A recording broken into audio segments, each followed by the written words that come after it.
Pokemon, welcome to the stream. How goes it? I'm gonna hop into Bullet first instead of flashcards because I feel like I'll get sick of Bullet at some point and just feel obligated to review my flashcards anyway.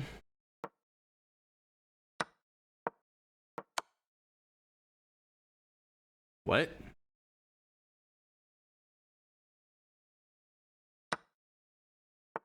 Literally never seen that before in my life. You have to push it, yeah.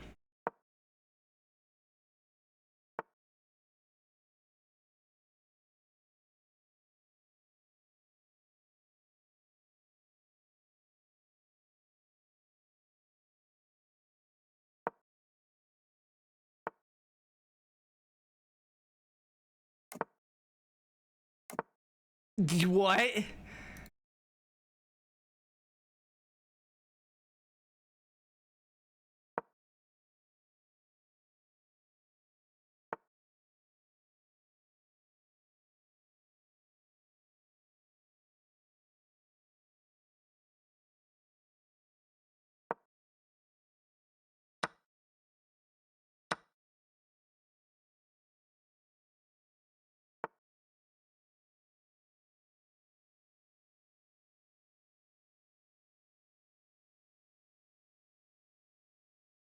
Huh.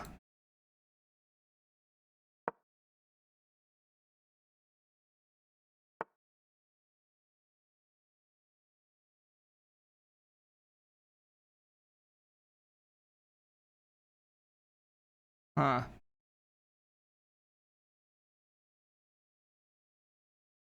Oh, that's annoying. Oh, wait.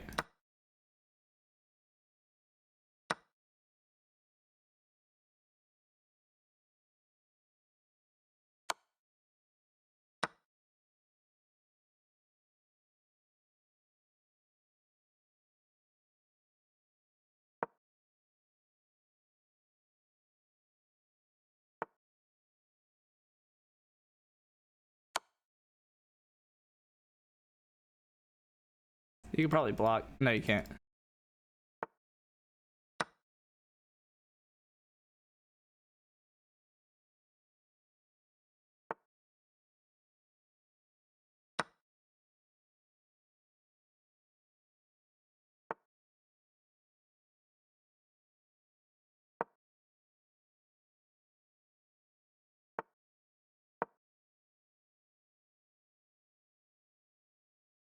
I probably could have done this.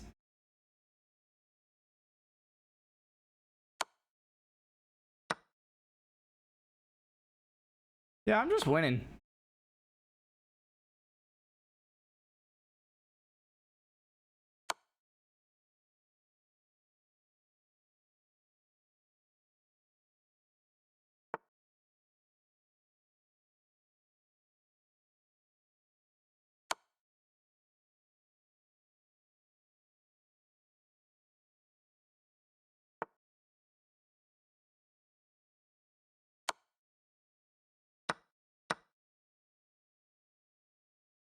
Cool. Yeah, I'm just winning.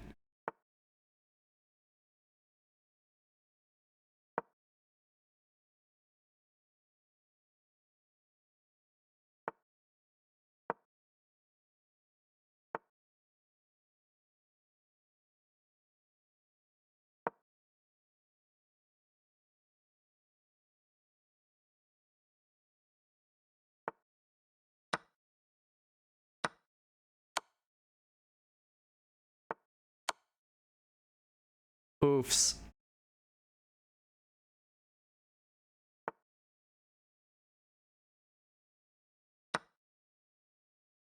Just grab it. Doesn't have to be complicated. Uh-oh.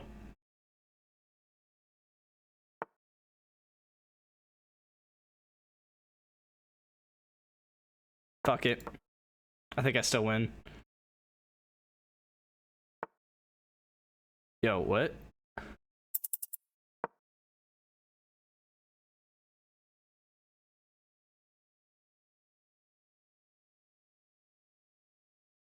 Oh, I should have gone here.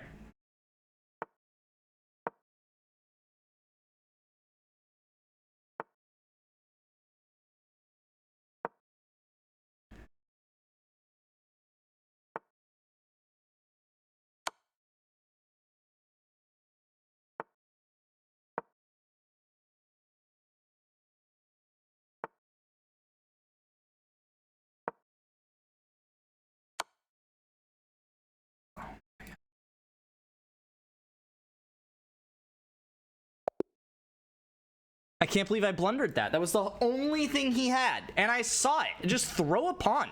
Do literally anything.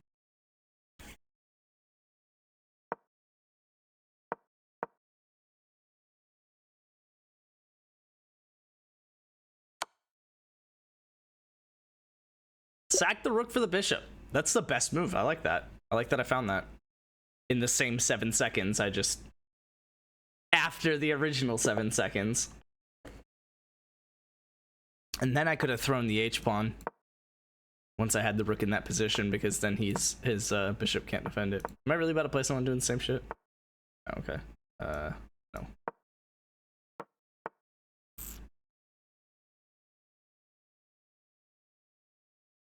I've never had this before, but I feel like it's you.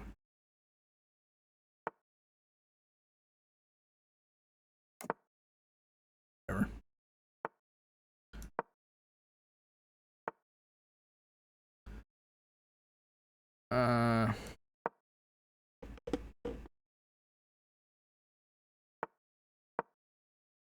I can't put my queen there, and I was planning on it.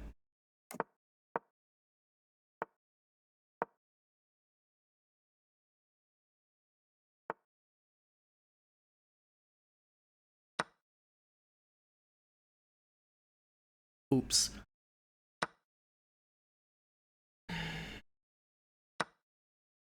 Okay.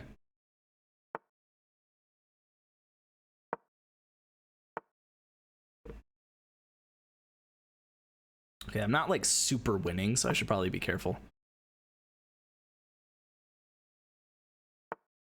Yeah, I'll do that though.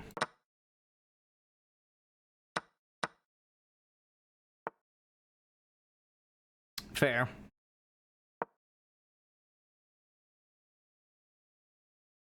The only thing is, I can't go here, because that's fucking mate.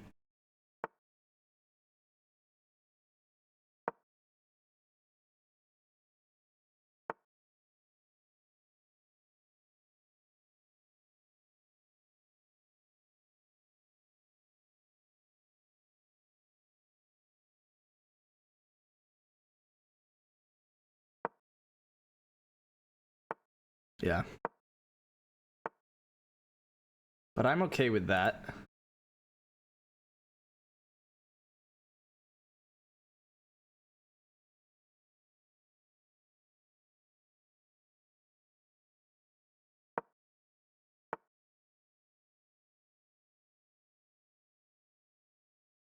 Oh, that's mate.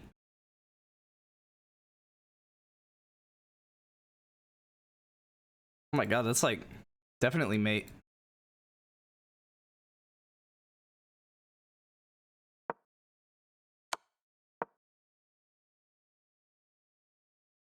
That fucking sucks.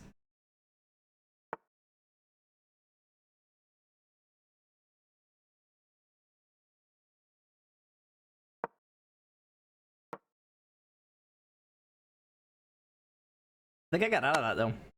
Especially if he's trading down like that. I'm still just up the 2 pawns that I gave for the exchange back knight.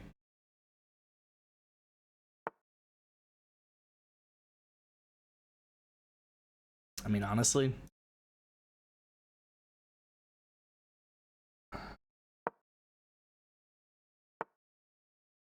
Okay.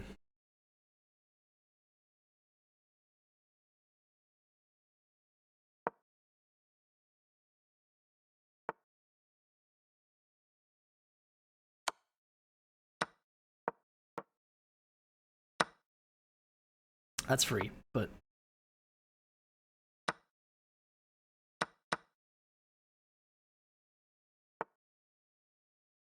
still free, big guy. Oh, that's really annoying. Okay.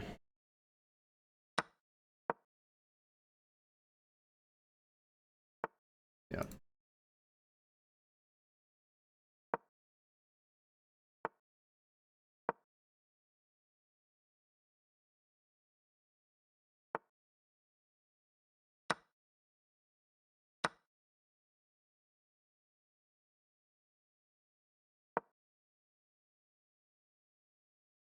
Can't take the rook. You take with the bishop though. Like with the rook.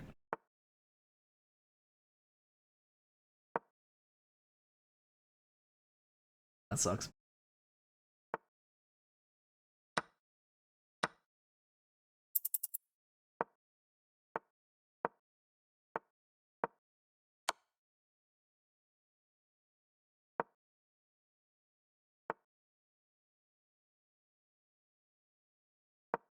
Just gotta fucking move.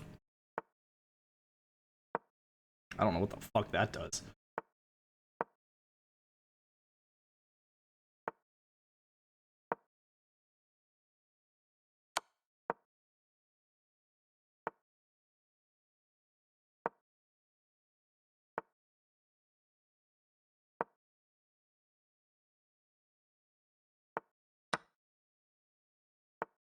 His rook can't fucking go anywhere.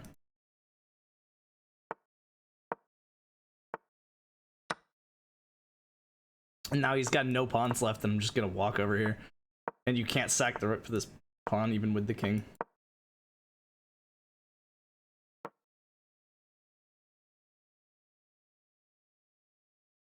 Weird mock draft. Offer Brent the same thing you offered Kenny. Okay.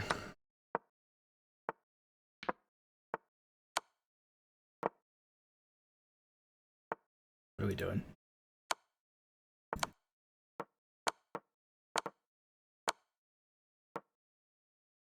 Good job, man. You're really gonna waste 20 seconds? I love it. 2025 first for a 6th and 8th, and he countered with a 7th. Just the outright 7th for a first? I mean, I ain't ever played a Dynasty before, but I feel like he's not offering enough. Good thing he'll auto-resign in 1 second. Good job, man. I didn't win on time, I won on abandonment.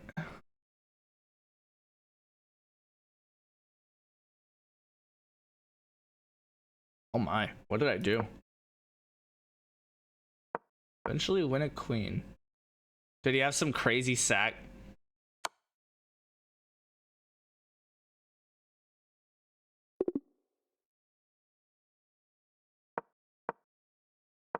That's fun. Oh, and then the rook's defending it. That was kind of the whole point. I put the rook there.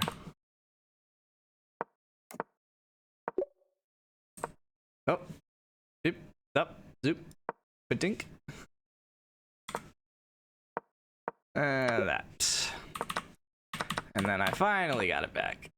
Yeah, I didn't like this either. I didn't have to move it at all. Oh.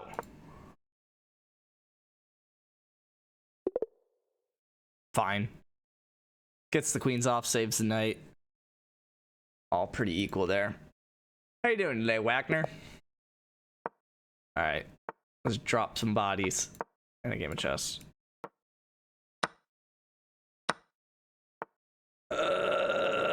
You're actually this. Not bad, brother. How are you? Dude, you know I'm doing good. That was almost really bad.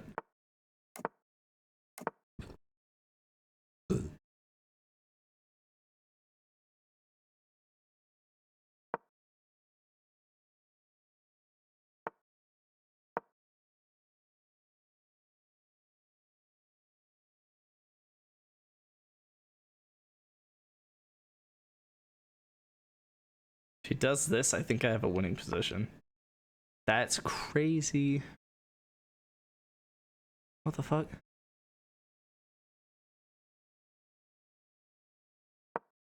Don't I still do the same thing though? The whole thing that you were just trying to stop? Because then I'm threatening a pawn, so you basically have to take. Then when I take back, your queen's still being threatened.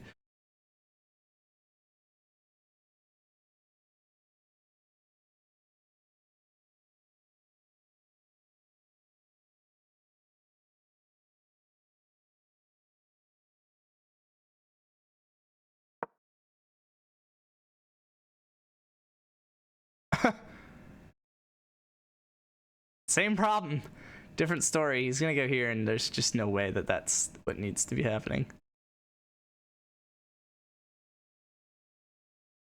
He might be alright with that, though. Actually, wait, what about... Oh. If I just take.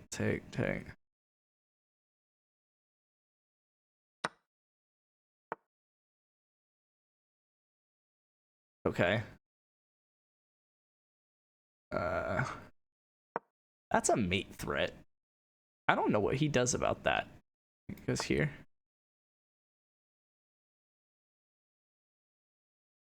Okay. Queen doesn't have a ton of moves.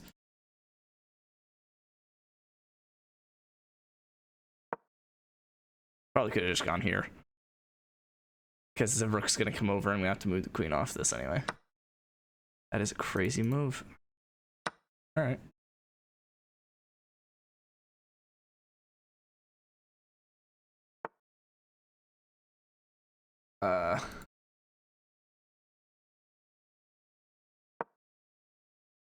That's fun.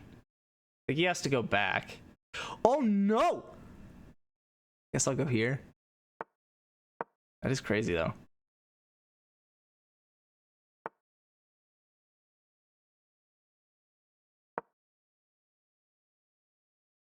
And now your knight's trapped.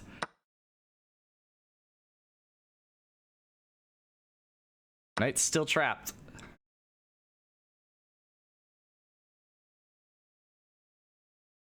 You should give this check though. That way you can at least win the pawn back, I think.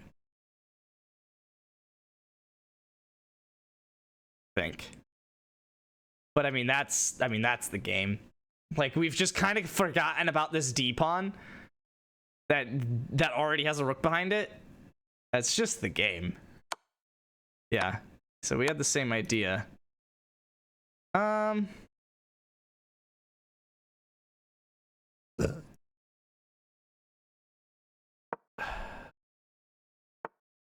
Whoa.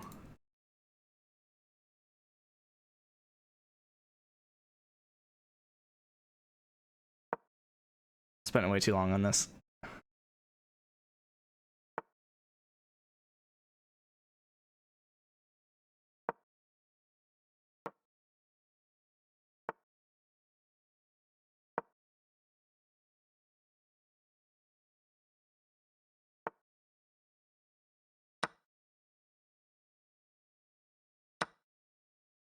I did not see that. This doesn't work. That doesn't work. Fuck me. The queen is first.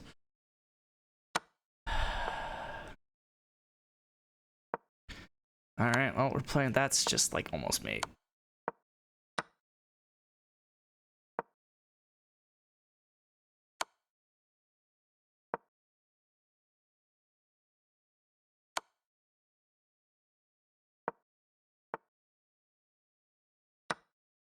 That sucks.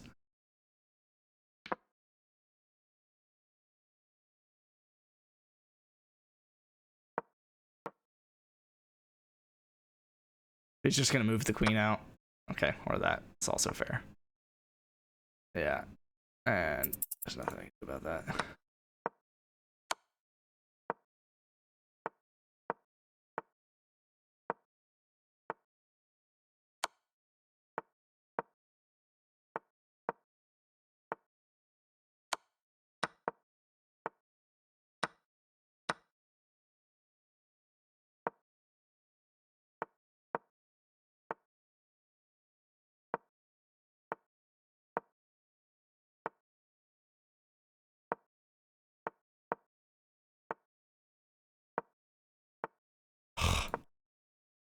Fuck.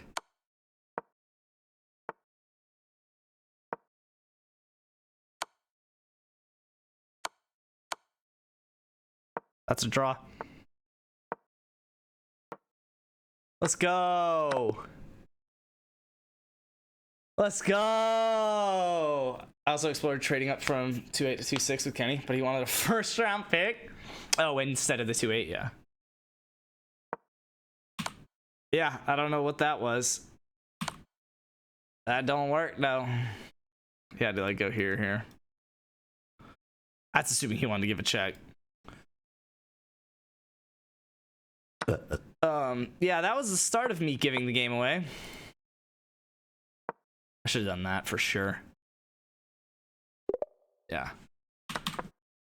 And then, yeah, that was the end of me giving the game away. Probably should have gone here, here, here, here.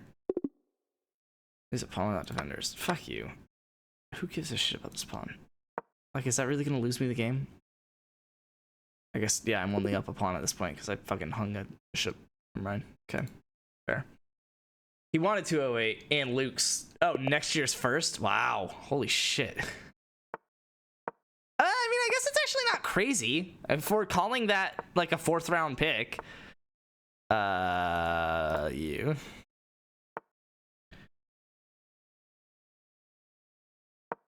Right? I'll go here.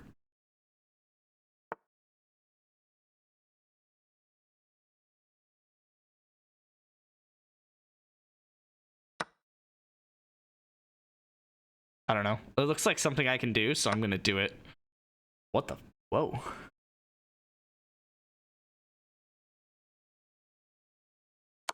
Okay.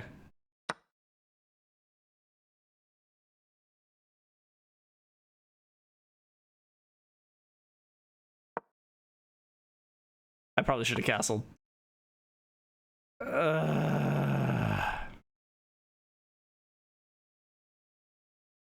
Okay, fine.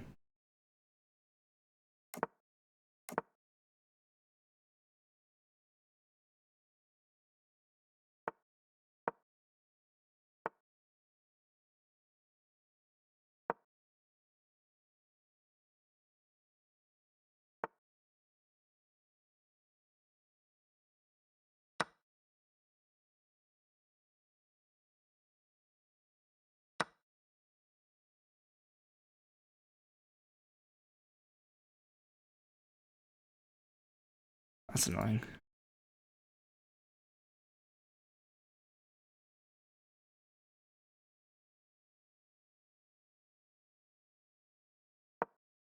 I don't really have a move to play here. He's gonna go here.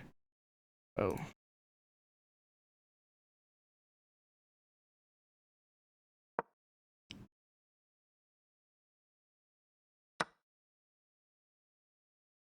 Damn. Didn't really consider that, if I'm being honest.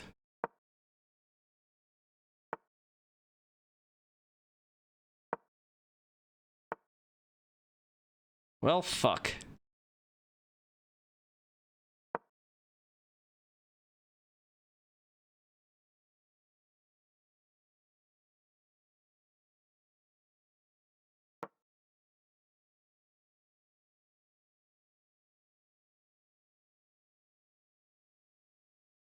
I'm fine.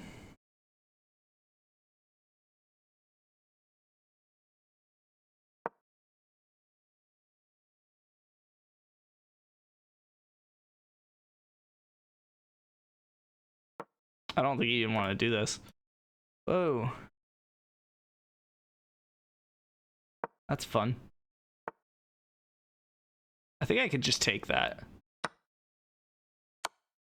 Uh-oh. No, I cannot. Are you fucking kidding me?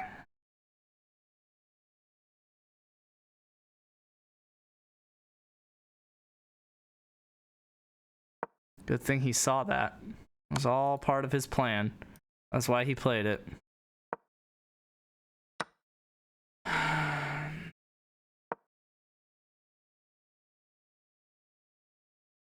God, I wish I could milk him, though. Sometimes I do. Okay, I can go, like, here and here.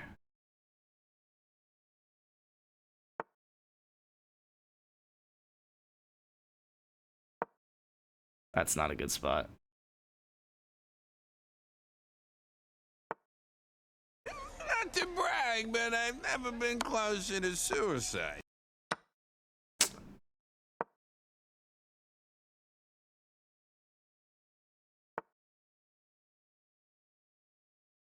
Wow. It's like really annoying.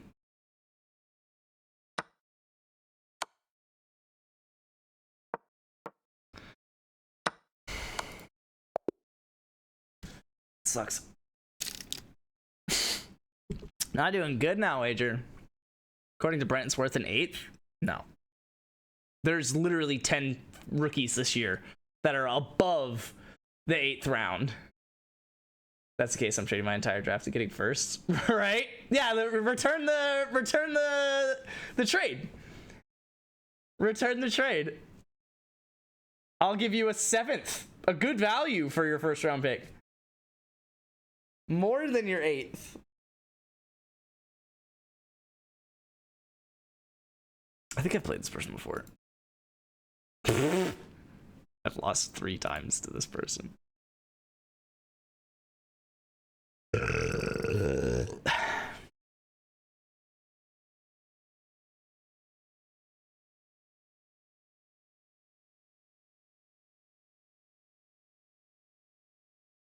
Can't do that because I need teams that don't have my first. You could get your first back. Totally could.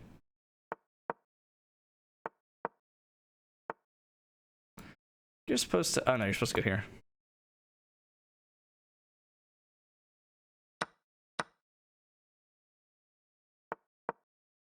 I think you're probably supposed to push one of these.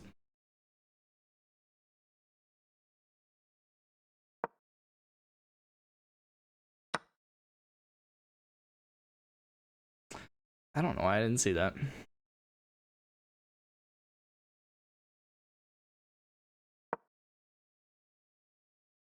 Now he's just clean up a pawn. No questions asked. Up a pawn. That knight is, yeah, being threatened. And then he's about to win another one. Fuck my ass. He could win it right. No, he can't win it right now. I don't know why he would do that. He's gonna fianchetto his bishop, but that's okay. No, he can't fianchetto it. That's a kind of hilarious move that I just played.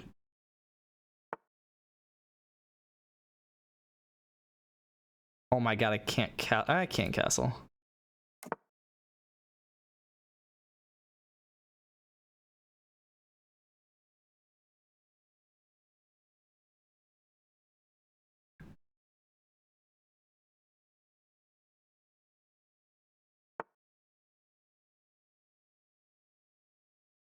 Really?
Oh, it's like right after I clicked.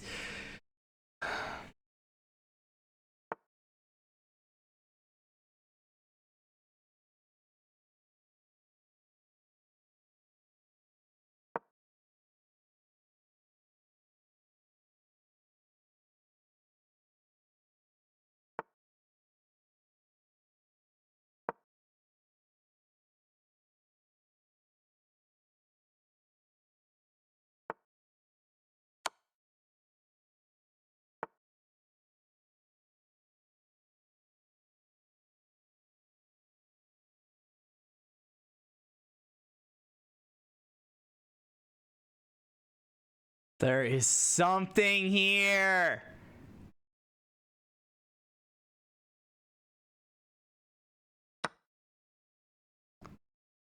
There's something here.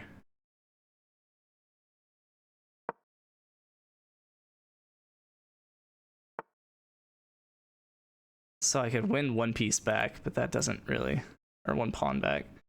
And he's up way too much. Fuck.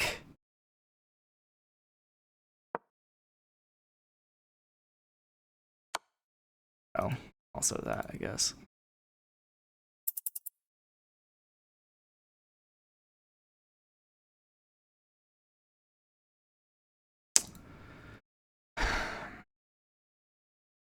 didn't have time to resign.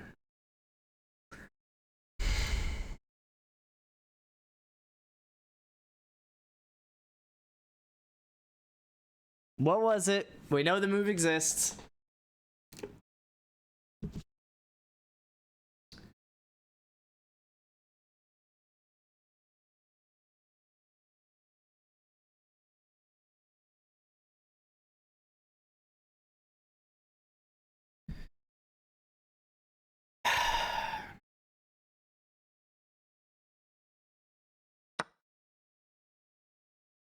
Just to not play like a fucking idiot.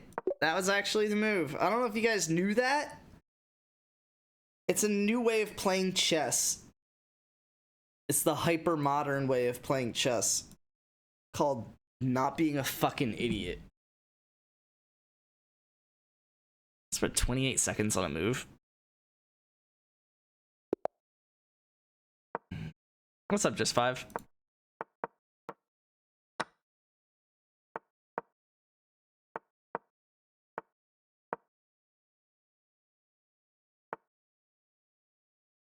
I think it's still this.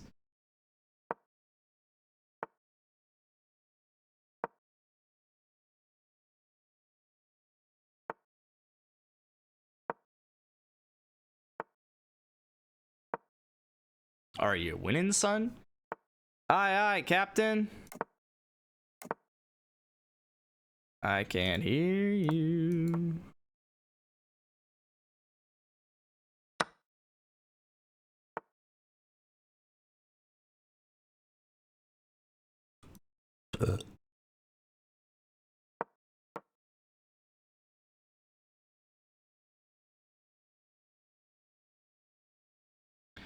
Aye, aye, Captain. Oh. I don't think you wanted to play that.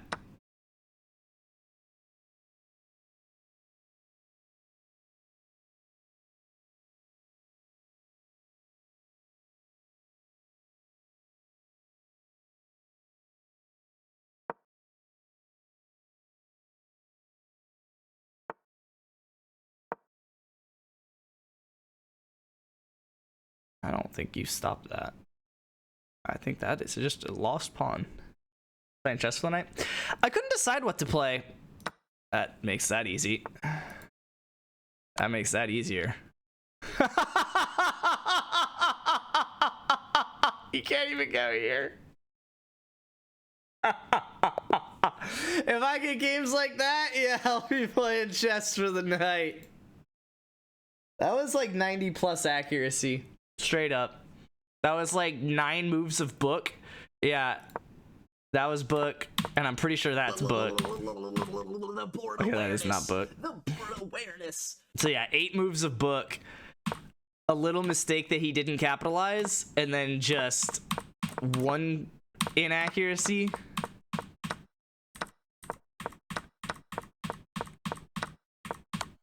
Yeah. That's crazy. I told you it was 90. So yeah, I had the mistake that ended book, which, what am I supposed to do there? Huh. I guess if he takes this pawn, you take that with the threat of this and this. That's a poison pawn if I ever seen one. And then I had this inaccuracy, which fucking castling with 1.5 points of lead. Probably that though, yeah. I don't really understand why.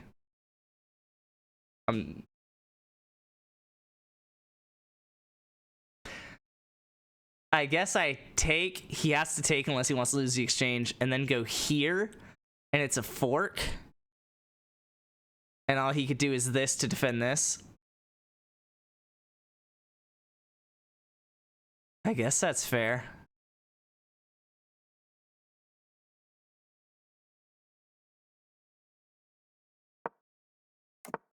Oh, if he wants to allow me to castle, I'll castle. But yeah, if he castles, I bet you I'd take with the bishop. Yeah, bishop takes c6. And then he has to take with the pawn, and then it's queen a4. No! Okay, well, G3 is fine. Then he goes back. Knight takes F5. Really?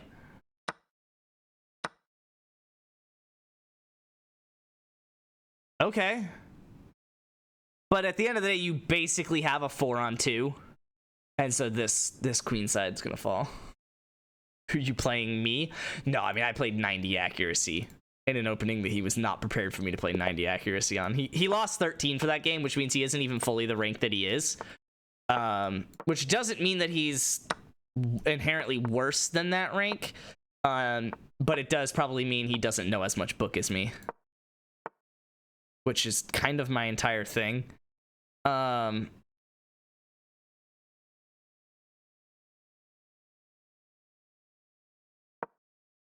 feels like the best move. Oops! Oh my god, can you go here?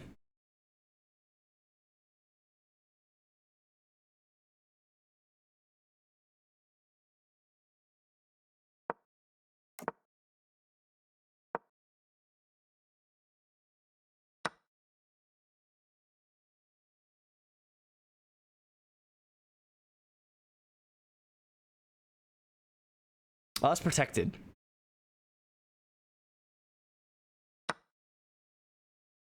Ballsy. But he can go here. I like can't move this anything.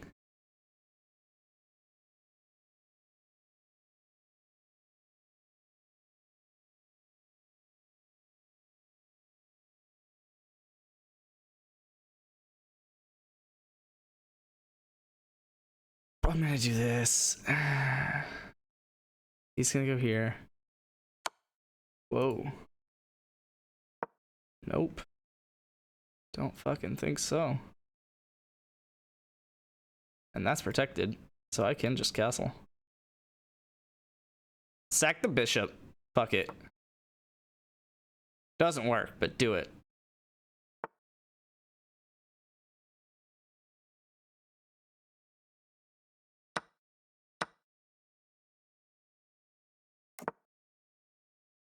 That is a free pawn, but not really.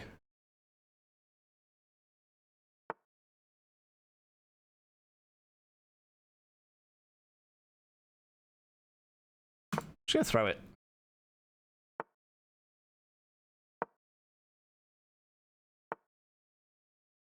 Oh, that's annoying.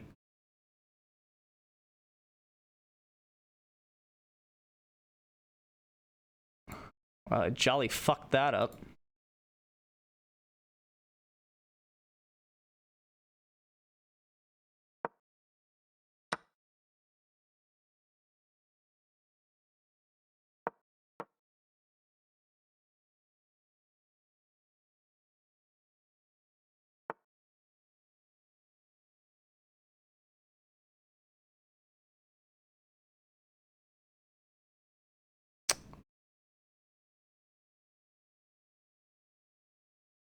I'm spending so long on this.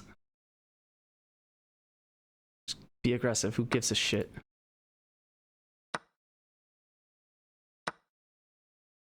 Whoa!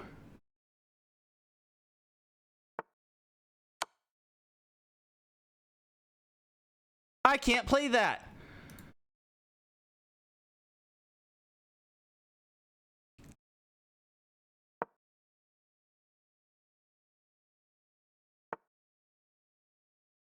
Uh-oh.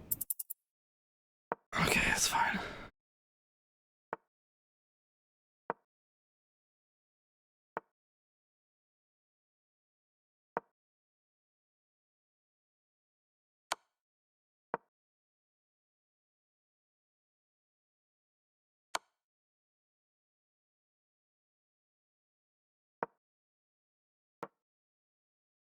Ah!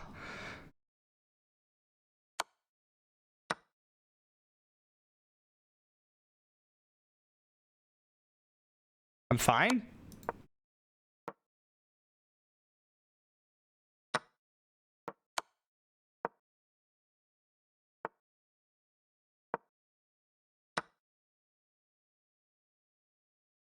Ha! I just played it out of fucking anger or some shit. Fuck!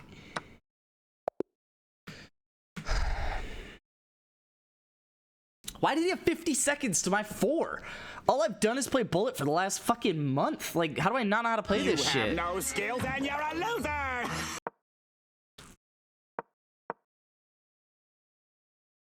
I was kind of on board with that move.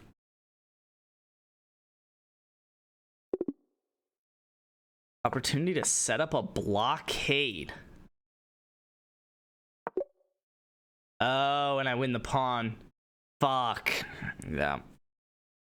Yeah, that just wins a pawn. Eventually win a knight.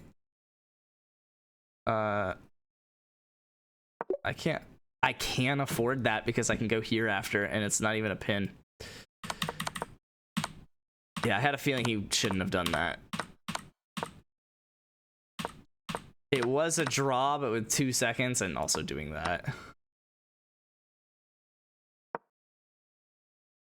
Oh wait, no, I need to bring my king to defend. What am I doing? One of the best moves.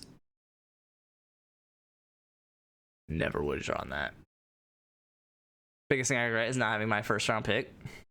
Brother, trade for it back. Quit your fucking whining and complaining.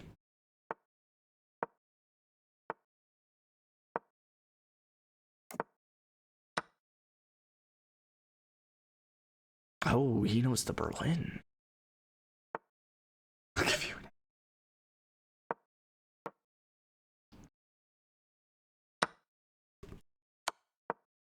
not the right piece.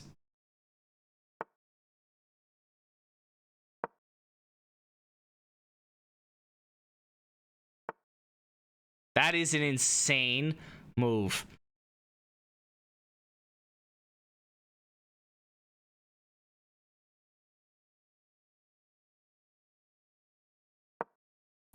So I just go here and not, actually I could probably just take that.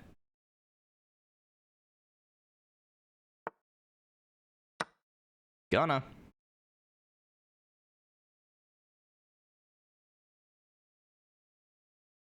That is not how you play the Berlin, big guy.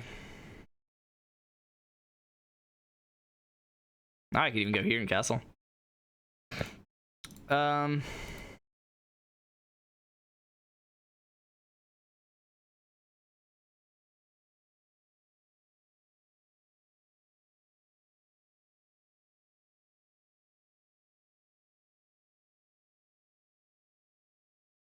gonna do it.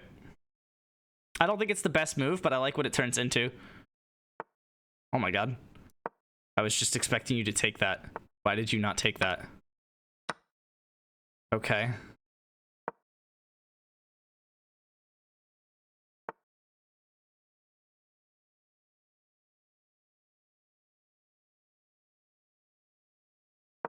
Yeah, but I could just go here now. And the knight's hanging. I think I have to do that.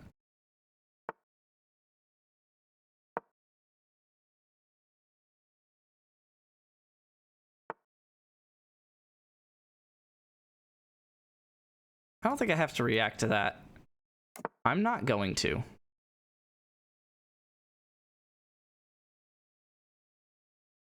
Because you have to go here or here. And you're not going to do either of those. I mean, maybe here, but what's that going to do for you?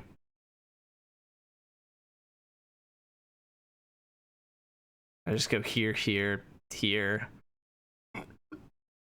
Okay, maybe not the bishop move because that's hanging, but you get the point. That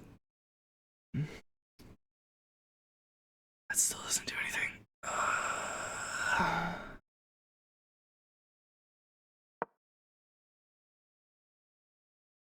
Knight's kind of pinned. Oh, that is a free bishop, right?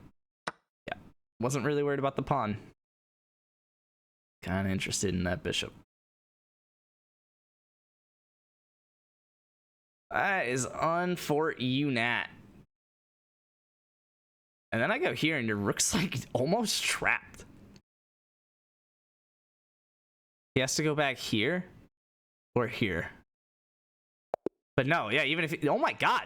Wait, hold on. Hold on. Okay, fine, game review. But I am going to go analysis. Hold on. If he just... On God.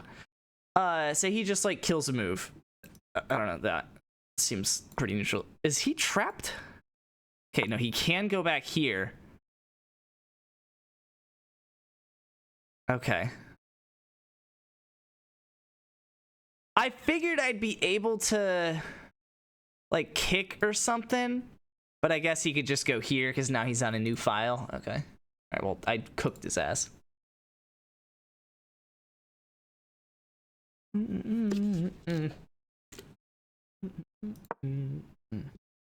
Really?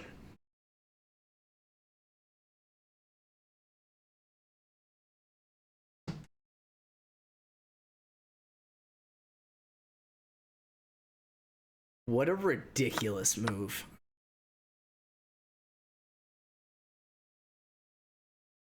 What do I even do? And then here, and then here, and then here. Eventually, win material through a fork. I had to stop him from coming in the first place. Okay. All right. Noted. On move 14 of the Berlin. I was probably damn near booked to that point, wasn't I? Apparently this was not book, and this was not book. So, no. No, that's book. Oh, no, I think it's if it's this move, it's book. Hold on. I know it's... I have that flashcard. Give me 1 second. All right, this is where we do our flashcards.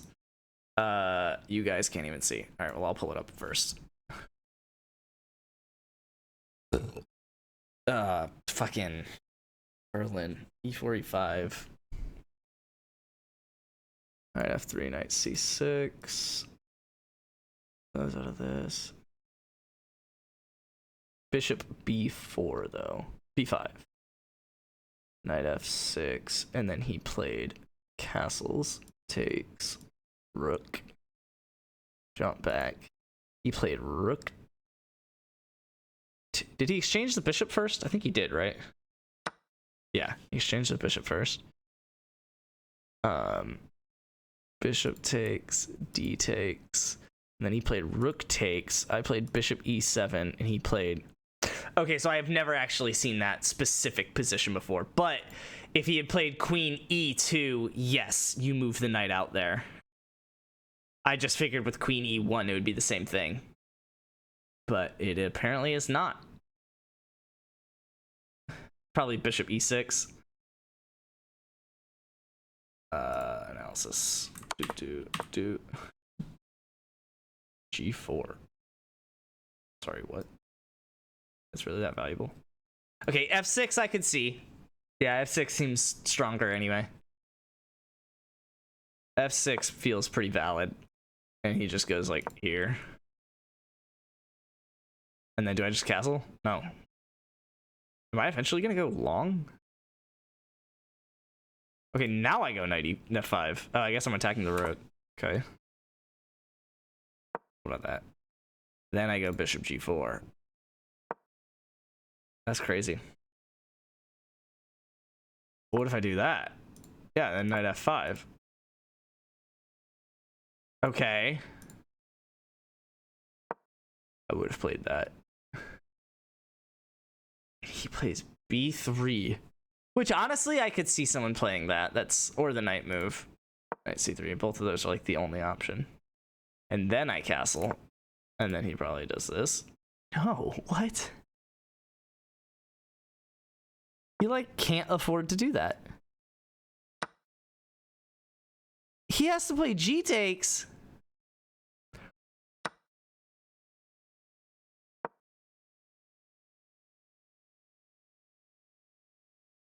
Yes, parrot and toucan. Polo, not like a full button up. Today was Jess's birthday. You all better have wished her happy birthday. Or I'm gonna be really sad. And you know she's not in chat, so. All right, Reviewing flashcards because I pulled them up. So, dang, acting like he said happy birthday, Jess, just by sending it in the chat. Imagine. Look at your phone, bitch. Proposed a trade. Oh, titties. Bishop b4. Nice. I got that wrong earlier today. It's the only reason I know that. It's not knight c3. It's bishop e3. That one's gonna fuck me up. That one's a new one, by the way. Bishop f5. Everybody in the room. H4. I've got like whatever this is, 70 flashcards left. Throw it. And I will get sick of them about 20, 30 in. So I'm gonna get sick of them first. C5. And then once I get sick of them, I'll take a break and check the trade. All part of my plan. D6. That is not how you're supposed to do that. Knight G6. No pomegranates! No, not pomegranates! I hope I never learn the backstory to that. Bishop E3. Knight F6, and it doesn't fit my pattern for memorizing that. Knight C, that one does. I don't really know why I'm still seeing the card, actually. What the fuck?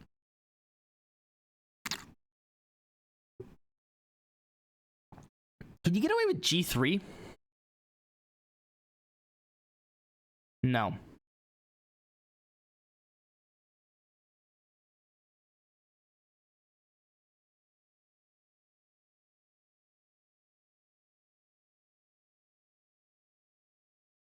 Why the f... Oh, bishop E3. Yeah. I don't know why the fuck that was so hard. Do you take this?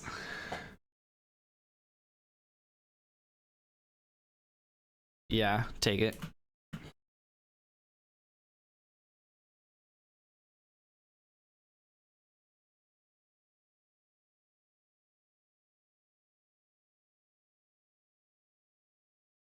It's either an A pawn or castles. Castles. Fuck my ass.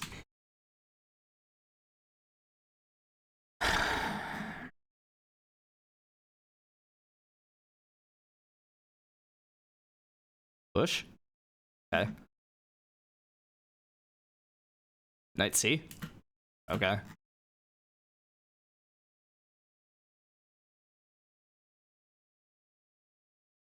Bishop B4. I would have been really annoyed if I missed that one. I've gotten that one wrong a lot of fucking times. Bishop D3. Right? That's a fun one. A fun one. Literally all he's done so far is attack a single pawn. And I literally spent a move removing a defender of it.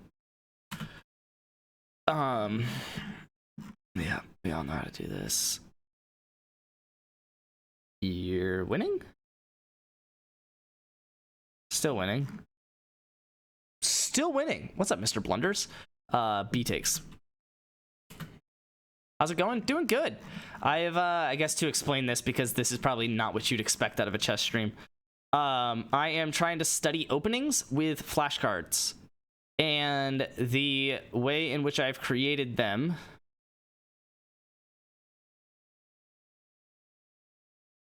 Knight C3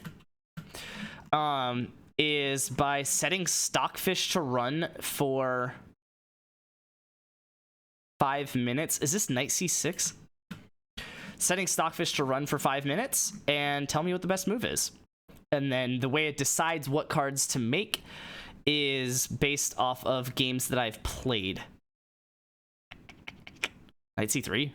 Like, that feels...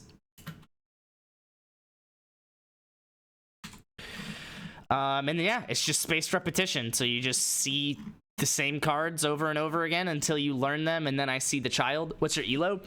About 15. Mr. Blunders, thank you for the follow. Welcome to the fan. This feels like Bishop D3. Cool. Yeah, about 1500. It's a little bit higher than that in the longer game mode, obviously. Like, Rapid. I haven't played Rapid in so long, I forgot what it was called. But I get addicted to Blitz and Bullet and then just shit the bed at like 1400 elo. It's gotta be an A. Oh, wait. Castles. Fuck my ass. I literally was in the middle of saying it's gotta be an A-pawn. Knight F? Dude, I'm gonna lose my fucking mind. I wanted to say that so badly.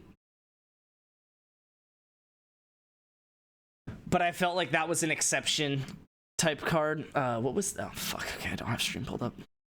I wanted to turn to stream and have it delayed. Oh, this is a fun one. You guys want to guess what the move is here? I only remember this because this is absolutely batshit. First off, because he already sacked the knight for a pawn, so I will never end up in this position. But if I did end up in this position, it's knight e4. The idea is if he takes the queen, I play bishop b4, win the queen with check, and then take the bishop back. And I'm up 2 pieces. And if he tries to kick the knight, well,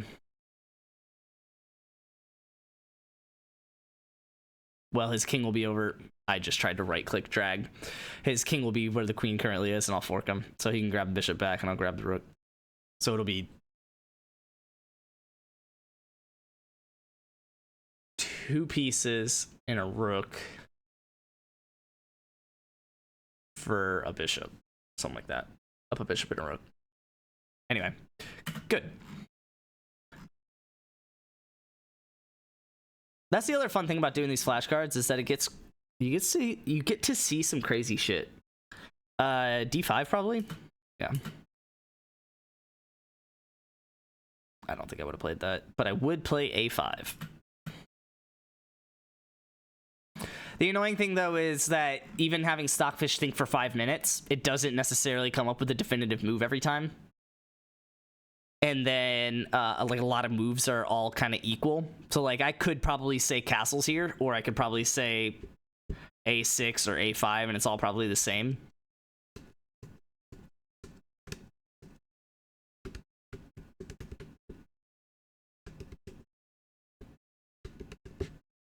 A5. Cool. Probably should have hit hard on that, but whatever. Knight F.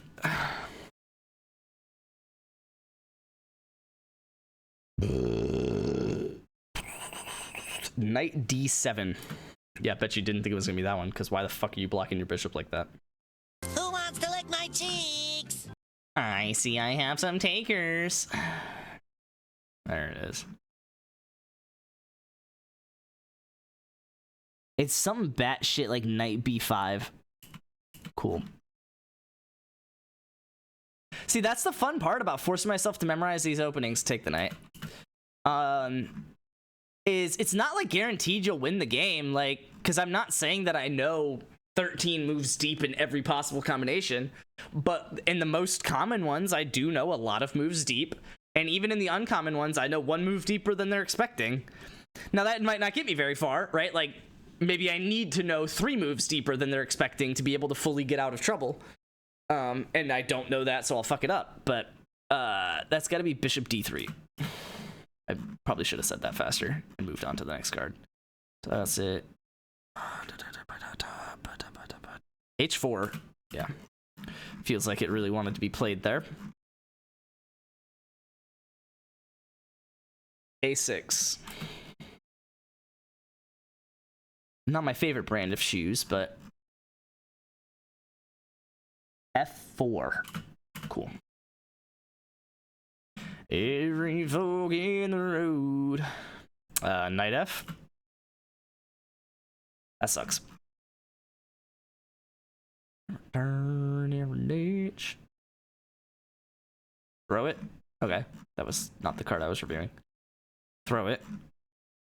And E4. Pin it.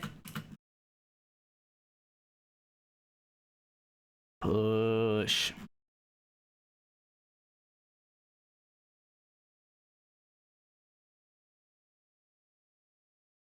Oh, knight e2. I was gonna be really sad if I missed that one. I've missed that one a lot.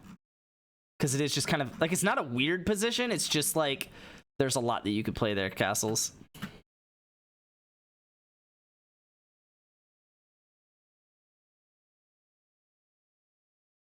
Oh, is this knight e7? This is the stupidest fucking one. I've had that one under review for so fucking long. C3. That one too. Because I'll get it, bishop c4. I'll get the both of them, like, whatever, 3 weeks interval. Oh, this is a fun one. Knight takes e4. You don't really see that every day. But yeah, I'll get their interval to be like 3 weeks, so I don't have to review it for 3 weeks. And then d5. And also, this is an easy one because literally, if it's anything other than... Actually, I think in that position, he's already fucked up. Because he had played the knight out instead of the bishop out. Maybe it's fine. This feels like bishop e3. Yeah, even though I really wouldn't want to play that in that position. You could just defend that, right? Because he misclicked the queen. c4. Apparently not. Every fucking... Oh, this is fun. Knight b5. Don't ask me why, but eventually I'll have it matured and I'll know why. Bishop e7. I had this one matured however fucking long ago, and then I fucked it up and it completely reset, and I never even got to learn the children, and I'm sad. C6.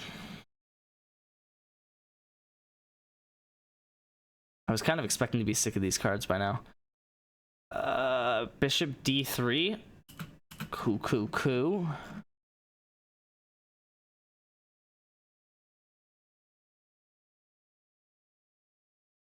This is new, isn't it? Yeah, I got this wrong earlier today.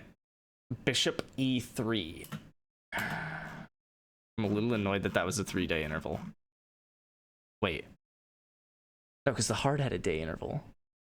So that was a transposition. It was the same position as the new card that I had today, but I had already seen that position before. Interesting. I want to say bishop d3, but I think it's c4. Bishop c4. Cool. It looked similar to a card where it's bishop d3, but I could tell it was slightly different because it was Scandi.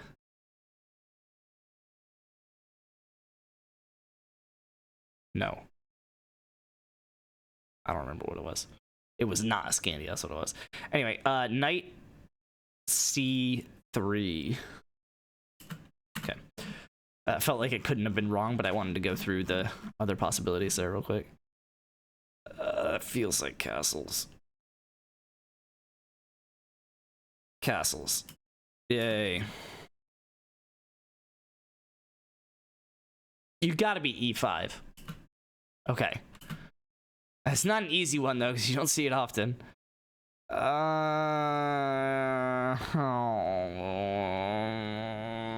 It's gotta be bishop c5. Okay. I really wanted to play knight f there, but... this was the one I got wrong earlier today, so c5. See, that's the problem with these flashcards. Oh. c5. Oh. Okay, well, that's a transposition then. I'm gonna mark that easy to try and speed things up here. I'm not going to, so quit asking. You're not supposed to take, because if it was knight f3 instead of c3, you would take, but with knight c3, it's a bishop move for c5. Fuck.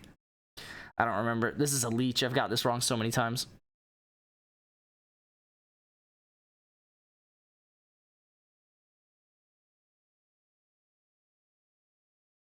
Bishop b4? Yeah. I didn't know it. There was too many possibilities and I wasn't confident in any of them. ED? I kind of hate that I have to review that because I got it wrong a couple days ago and I had no business getting it wrong. It's either push or knight c3, but it's got to be knight c3. Yeah. If I was sitting here reviewing it, it's because I got it wrong, and it was because I thought it was it was push earlier. Is this knight a3?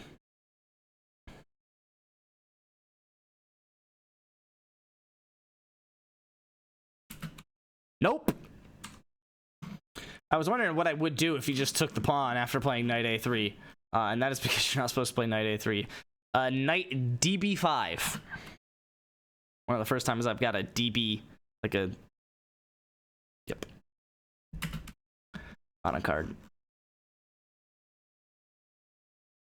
I want to say knight f, but I also want to say h3. I'm 100% sure it's one of the two of them. h3. I hate that. I got it right, but I hate it. Every fork in the road. Knight f? No! g3. That one's so hard. I've gotten it wrong so many times. I almost got it wrong again. Bishop b4. That one's gonna be a while before I learn it. You guys are gonna see me reviewing that like next year.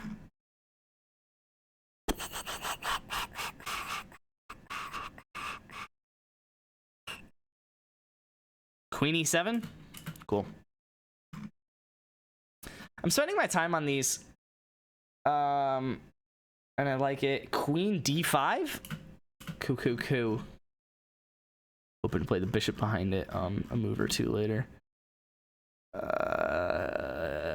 ED?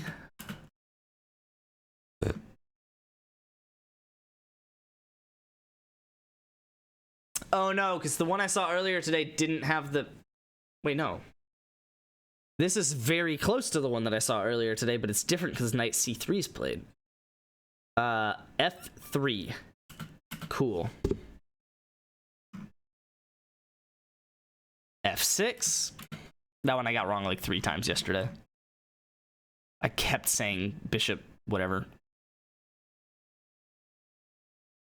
E6, D6, bishop D6. I guess what I kept saying. Anyway, this is the one I got wrong earlier today. Without knight C3. I don't remember. Oh, bishop E3. Okay. Every fork in the road. A5. Okay, the rest of these I got wrong earlier today, which bit of a spoiler, but or I got right, but it was a new card. B takes. Push. Obviously the one that doesn't just lose a pawn. I'm not reviewing these cards for your sake. I don't remember what I said last time, but I feel like it's got to be A5. Okay, I feel like I got it wrong when I said castles. Push. Take the knight. Okay, that was another new card. I didn't get it wrong earlier today, but this one I got wrong. D6. Cool.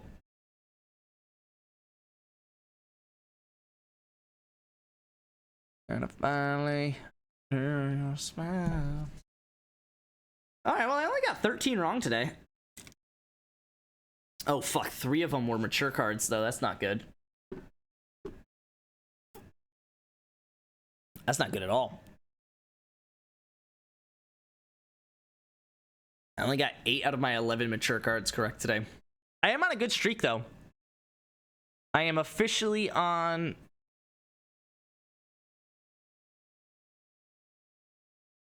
a 20-day streak of doing all my reviews for the day. Well, okay, once I complete today's. And I'm unofficially on a 24-day streak once I finish today. I think you creating these were so cool, and it's such a sick setup, but it's not the most entertaining thing to watch. Really? I kind of thought it would be entertaining to watch, just to kind of like see what like some of the answers are, and like I try to make it as interesting as I can by talking through it rather than just staring here and hitting spacebar, spacebar, spacebar.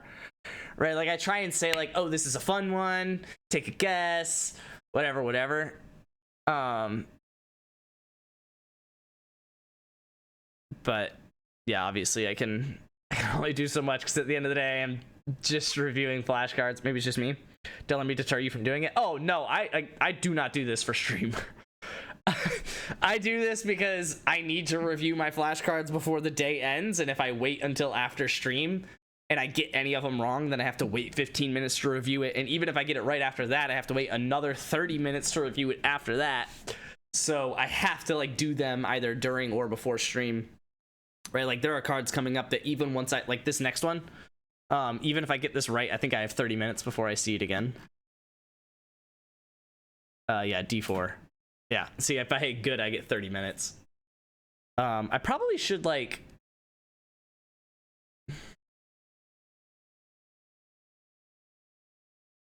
I don't know, whatever.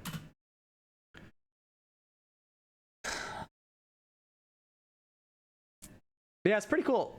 Let me, I'll pull up something hopefully more interesting about it in the meantime. This is actually what I see on my I almost said laptop. PC. I'm gonna show some stats on it. If it's Jess's birthday, why didn't you take the day off from streaming? We like went out to dinner. I gave her a birthday present. That was why I was late. Whole thing. Just that we're also celebrating this weekend, so it's like we just did a little bit today. We'll do a little bit on Friday. We'll do. We're going golfing on Sunday, so it's like we're kind of spreading it out.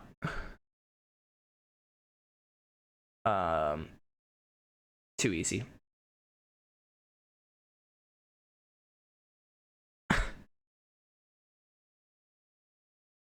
I guess I could just do the report. I'll show the stats. So this is a bunch of chess stats from the flashcards. Some of these stats I didn't start tracking until later, so they don't have stuff in the first couple rows. But each row is basically a timestamp of what the status of the cards was at the time. Obviously, you see a fuck ton of numbers here. I try and do it daily, but you can tell at the end of May and early June, there was a long period of time. Where I like wasn't. Now I'm more interested, right? Yeah, in all the ridiculous fucking stats that I track on my flashcards. Yeah, I guess I'll keep it zoomed in. Do a little over 150. So yeah, each row is a timestamp, and I started tracking it in early March, and I started tracking all of the current data that I have in late March. But I try and do every day set of flashcards without missing a day, and then at the end of that day, right, so the last, like, whatever, 4 days, it was at 1 a.m. Yesterday was at 4 a.m. Was it really at 4 a.m.?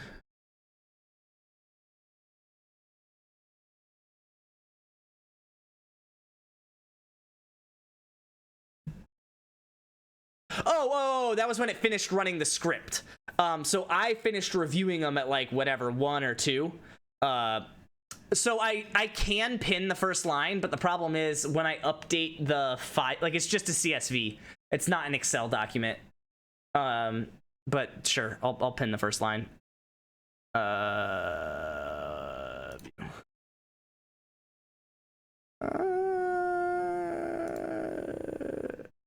Let's do that. Actually, just freeze panes.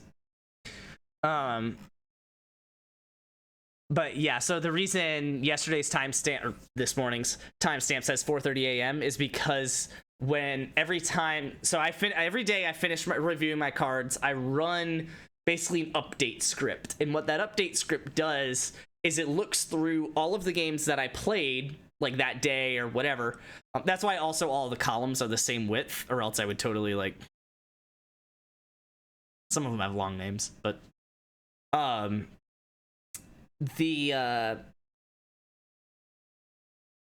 finished reviewing my cards for the day, and I run the update script. I basically hit update, if you will, on my deck. It's running a Python script, and I don't have like a nice UI to make it happen, so it's actually me typing into command prompt, but I effectively just hit update, and what that does is it pulls all of my chess.com games that I've played technically this month, but it very quickly filters out the games that it's already gone through.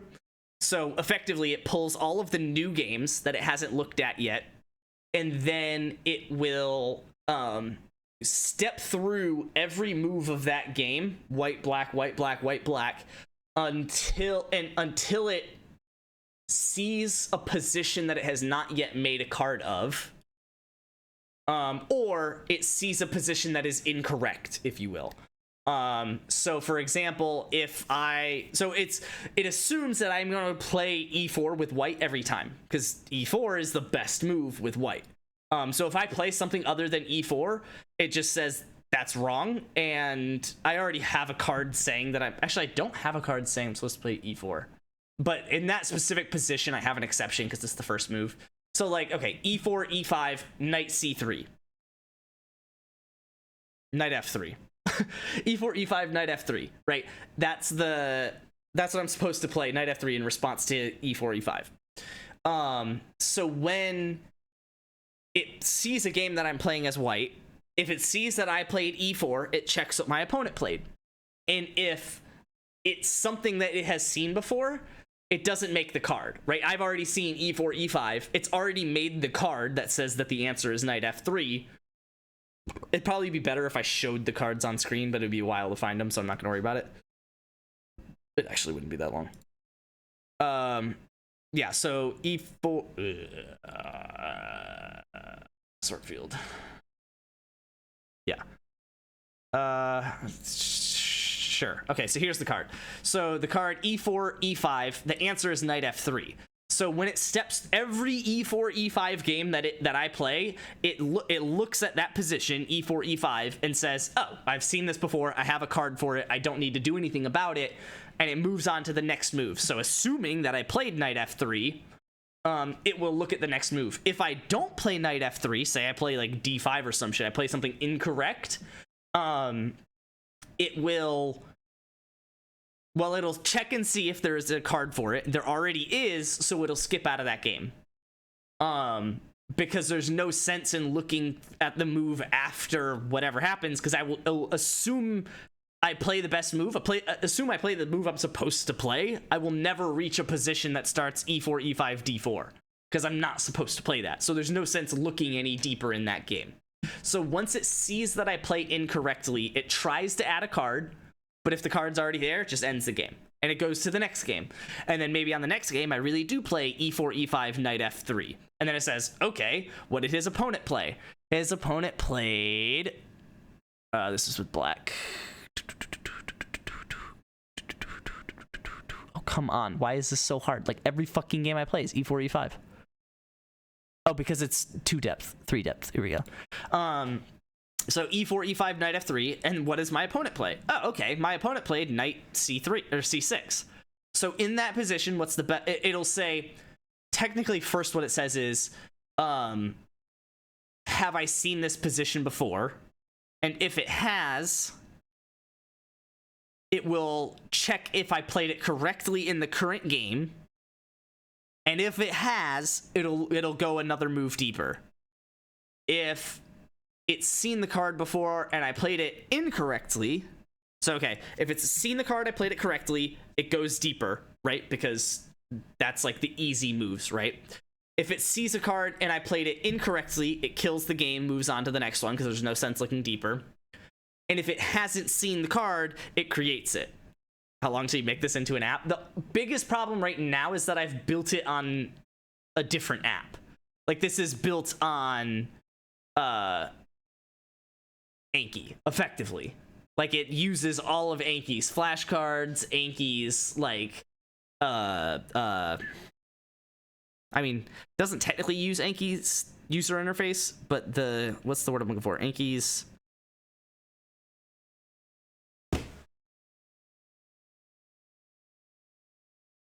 where, like, you use the commands to access their code that they made for me. I'm gonna lose my fucking mind.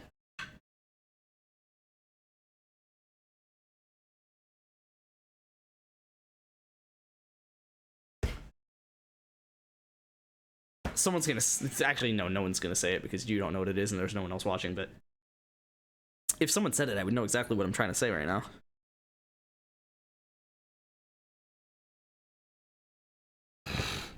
I'm gonna lose my mind. I know a way that I can kind of answer this.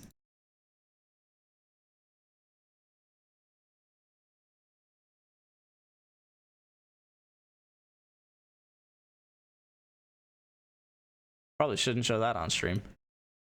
Not that it matters, but API. It uses Anki's API and to like call into the Anki software that's running on my computer. So it's like it's built on Anki. What I could do is I could post it as an add-on for Anki. But that would just be like a free thing that I would post, and I would need to include Stockfish as well, which though it's free, I don't know that I have the rights to do that. So it's like, basically for me to actually turn this into an app and try and make money off of it, I would need to make an entirely new flashcard system from the ground up myself, which is possible.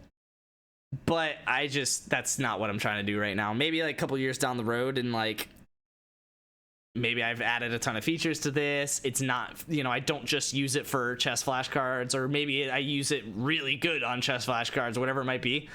Maybe. But yeah, like right now it's like, eh. But yeah, so that's kind of the train of thought. If it has seen the position before and I played it correctly, it moves deeper into the game. If it's seen the move before and I played it incorrectly, it kicks itself out of the game. And if it hasn't seen the move before, it makes a card. Well, okay, technically that splits as well. If it hasn't seen the move before and I played it correctly, it makes a card and goes deeper.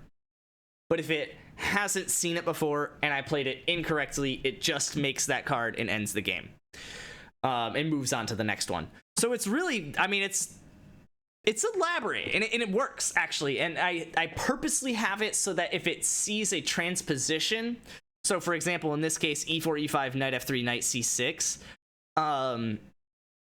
this doesn't technically work because this would be what happens, but just bear with me. If I play e4 and he plays knight c6, I think the best move for me is to play d4, but if the best move for me was to play knight f3 and then he played e4, we would end up in the same position, and so it would have seen it before and it would know what the answer is supposed to be. But because it got there a different way, right? Like in one of them he played pawn first and then the knight, whereas the other one he played knight first and then the pawn, but we got to the same position. It will make two cards, but those two cards will have the same answer. They will agree. Because that was the small problem that I had, was I did want it to make transpositions. Like I wanted it to make both cards, even though they're the same position. But the problem was it would think for 5 minutes on both the cards, and because the way Stockfish works, if the position was effectively like you could play a whole bunch of different things, it could create two different answers, which kind of defeats the whole purpose of the cards that I'm making. So yeah, like I've done like a bunch of like bug fixing and shit like this to my script. Like it's crazy. Anyway, all of that to come back to what I was talking about. So yeah, I once I finish reviewing all my cards for the day, it goes through, I hit update, and it checks all of the games that I played that day, and it adds new cards. And then, actually, you can kind of see it here. This is probably too small. Can I zoom in? Oh my god, I can. So it'll add the new cards. So this is kind of like everything above this finish add cards was it adding a card. So this big old block of text is actually like a card, effectively. This is, I have it output the card before it, I guess, as it adds it. So that way I can tell what card it's adding if I need to tell what card it's adding. But yeah, so, and then it outputs a timestamp as well as the card ID. But yeah, once it has looked through all of the games, it's added all of the cards for all of the new games that I've played, I will hit finish, or it'll finish adding the cards, and then it'll look through all of the cards in the deck and say, okay, you reviewed a bunch of cards today, so the interval of those cards has changed, right? You know, if you got a card incorrect, it's going to reset that interval to 1 day, right? Like you're going to see that card tomorrow because you got it wrong today. versus if it was a really easy card and you got it correct as expected, it might push it out, you know, a year or more in advance, right? Either way, if you reviewed the card, the interval of that card is going to change depending on whether you got it right or wrong. You're either going to see it sooner or later. And so what it'll do is it'll take that card and it'll look at all of the children of that card and update their parent interval, which is the interval of the card that we're talking about, to be the new interval. And the reason it does that is because I only want to see cards if I have matured the parent. So in the example that I just stated, whether you get it right or wrong, if you get it wrong, you're going to see it in 1 day. The interval becomes 1 day. If you get it right and it pushes it out a year in advance, then the interval of that card is 365, right? 365 days. I only want to see a new card. Like, I only want to study a new card if that card's parent is known, right? Like, I don't want to learn 15 moves deep in an opening when I haven't learned 5 moves deep in that opening, right? There's no point in me learning it, right? I need to learn the 5th move before I try to learn the 6th one, right? So that's what this does. It basically updates the parent interval of every card that needs to be updated. And so that way I know if the card is available to be seen yet, based on if I've learned the card before it. So that's what it does next, and then it will suspend unknown cards. So basically, if it's not available to be seen, right, like if I got the parent wrong and the parent interval is 1 day now, it will actually suspend the children of that so that I will not see them. So basically it's kind of tied to the same thing, but it does it in 2 steps. And then it'll sort those cards. So then once it's updated all of the parent intervals, it'll say, okay, well, this card's parent is, 365 days mature. So, I want to see that card. Like, even though I have a card with a parent that's 365 days mature and a card with, a parent that's whatever, 1 month mature, so 31 days mature, right? Those are both able to be seen. Like, I am okay with learning either card because I do know the parent before it.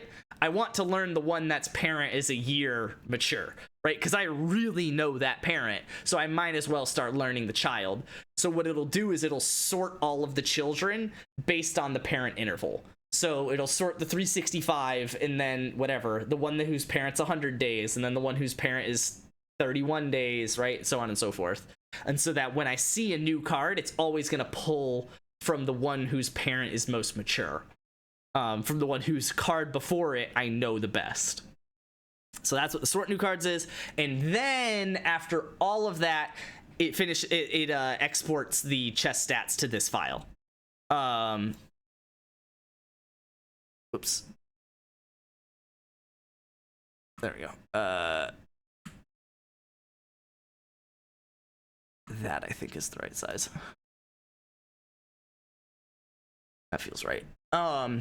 I say all of that to say that's why the card last night finished at, or the script last night finished at 4:30 a.m. because I had played a bunch of bullet games on stream, so I had to look through all of them, think for 5 minutes on every single move of every single card it needed to add, and then when it was done with all of that, it exported the chess stats.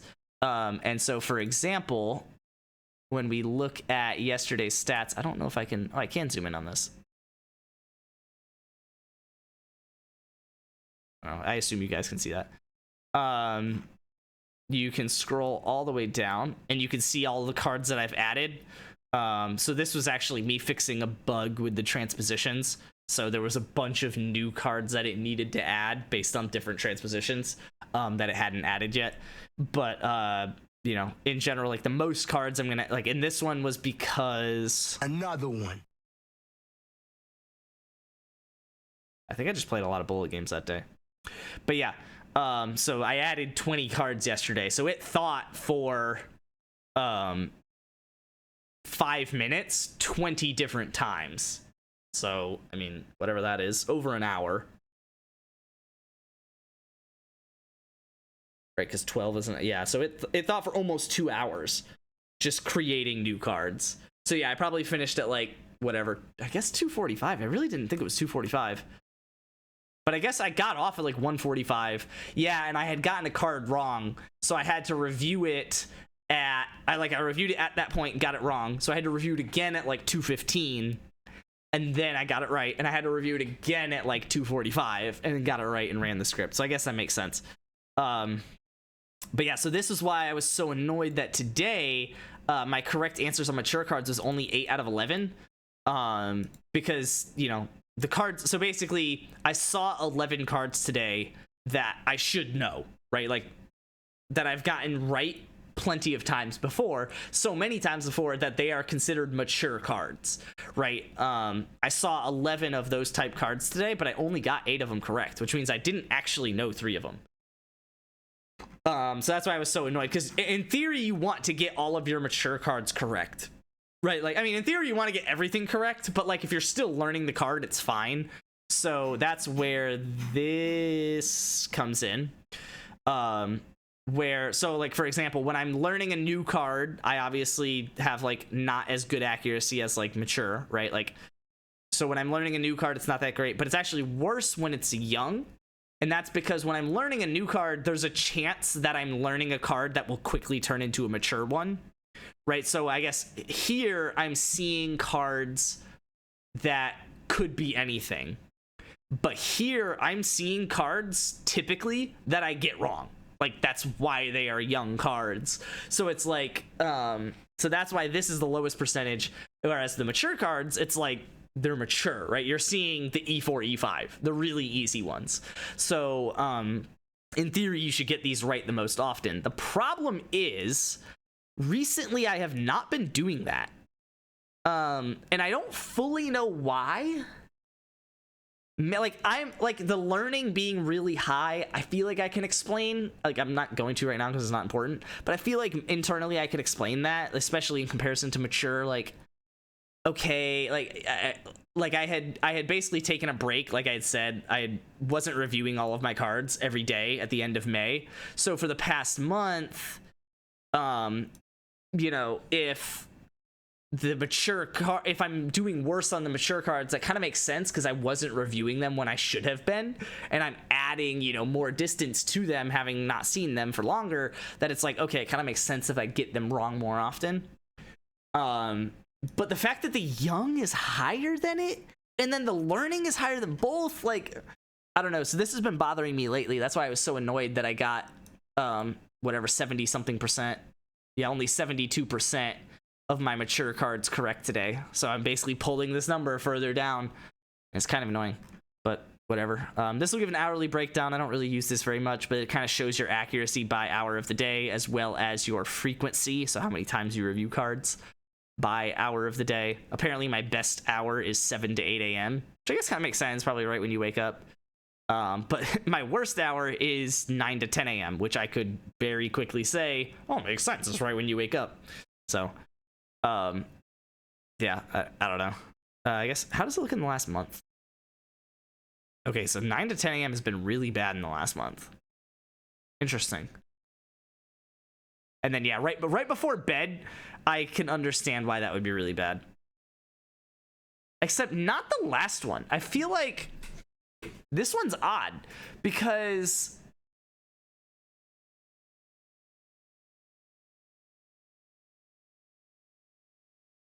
why wouldn't this be like almost 100% correct, right? Because like the only cards that I would be seeing would be the ones that I already got wrong earlier in the day, right? It pushed back 30 minutes and then I get them right and then I go to bed.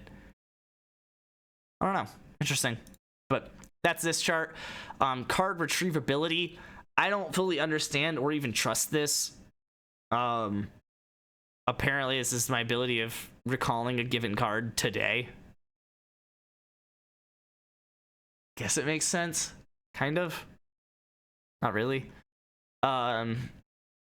This is card difficulty. So I have a lot of cards that are hard for me. And then a lot of cards that I guess I hit. I guess I get right half the time. So I get it right a couple times. It pushes back to a 10-day interval and then I get it wrong. But then also there's some cards where it's just like, yeah, I'm getting that correct every time. This is card stability. The delay at which retrievability falls to 90%. Like this shit goes. So the probability of recalling card today. So the delay, how long it takes for me to be able to remember it with 90% of the time. How long it takes for, on a given day, me to have a 90% chance to remember it. And so there are some cards that I've seen for hundreds of days at this point, and I still don't have a 90% chance of recalling them because they're just weird. Obviously those are the ones that are just the most annoying that I keep fucking seeing, keep getting wrong. But yeah, whereas there are some cards where it's like, yeah, like it took me the first time seeing it and I'm getting it right every time. So this is how long it'll take before I see a card. So there's a lot of cards that I'm gonna see, you know, that 1 to 5 days, like, because I just keep fucking getting them wrong. But then there's also, you know, these cards where it's like I'm not gonna see them for literally hundreds of days. There's one I think at 3 years. Yeah, there's one card at 1,200 day interval. Kind of cool. I'm gonna skip that because that's the coolest one. This is basically how many cards I reviewed. So remember, I took that big old break at the end of May. Well, 23 days ago, on like whatever June 3rd it must have been, I like caught up. So I did a whole bunch of cards that I needed to do from days prior that were like due and waiting on being reviewed. I did all of them, and then I actually did that day. Well, you'll notice that I missed the next day. That was actually because I was in such a mood, and I was in Poland, that in the 6-hour time zone where for me it was the next day, but in East Coast it wasn't yet, I also did another day of review. So this pillar is really everything it took to catch up, this day itself, and then also the next day. Because I reviewed it within basically the first 6 hours of the day, because in Poland it was already the next day. So yeah, this is really more than these 2 days all in one. And then the same thing kind of happened the next day, where I did this day actually on that day, but then the next day I did it within the first 6 hours. Yeah, this was too many. This was a fucking lot. I was going to fucking town on this. But this was the reason why I got back into it, was one, because I knew I needed to hold myself accountable, but two, I bought the app for the iPhone. So for the longest, I hadn't bought the app for the iPhone because I was like, I'm not spending $25 on this. Especially because I can in theory just go to like, it's like Anki.net or something like that, and review my cards over the internet for free. Problem is, Anki.net like does not have all of the features and is kind of the worst fucking experience I've ever had. It gets the job done, but it's just not a great way to review flashcards, and I didn't realize that at the time. To me, it was free, like whatever. But yeah, no, like once I got the app, I was like, oh my god, this is so easy. Like I'm actually like enjoying this again, and I haven't enjoyed this in like 2 weeks, hence the break. So I just blitzed through it. I got so excited I did the next day, like within the first 6 hours of the day. So yeah. And then yeah, so that kind of happened again on the next 2 days, and then every day since then I've just done the reviews that I need to do. So this one's a little bit shorter because I still need to finish up some of the ones that I got wrong, but once I do those, it'll be, you know, right about with all the other ones. And you can take it back to a year. I haven't been reviewing it for a year, but you can kind of like see all the shit that I've done. This is over the last 3 months. You can see how it's like I was consistent for a while, and then you might miss a day. It'll peak back up when I do the 2 days in one, and then it'll like start to come back, and then it's like, oh fuck, I missed a day again, and then it's like, you know, it does a whole thing. Some of these problems are also the whole Poland time zone thing. Like I didn't necessarily miss them, but yeah, then it like starts to really go downhill over here where I didn't review all my cards for a while. There's a lot of flashcards for someone that loses so often. Lamau. Hey, I'll always lose about half my games. Yeah, this is the coolest one to see, especially because you can tell that I like stopped reviewing all of my cards for a while until about a month ago, and then you can see I caught everything back up, and then here we are again. But you can also set it to time to see how much time you spent on it. It's not a huge difference, but like you can see the stats. So like in total, I have spent 2.7 days reviewing flashcards. But that's just whatever, 21 minutes a day for the days that I've studied. So it's like that adds up, right? You start doing something 20 minutes a day, you'll get to days time in, you know, the course of a year. So like by the time I hit a year review, I'll have 5 days of study time on this stuff. It'll just be 20 minutes a day. You don't have to do it all in one, right? You get 5 minutes to kill it, you know, just when like nothing's happening at work or something.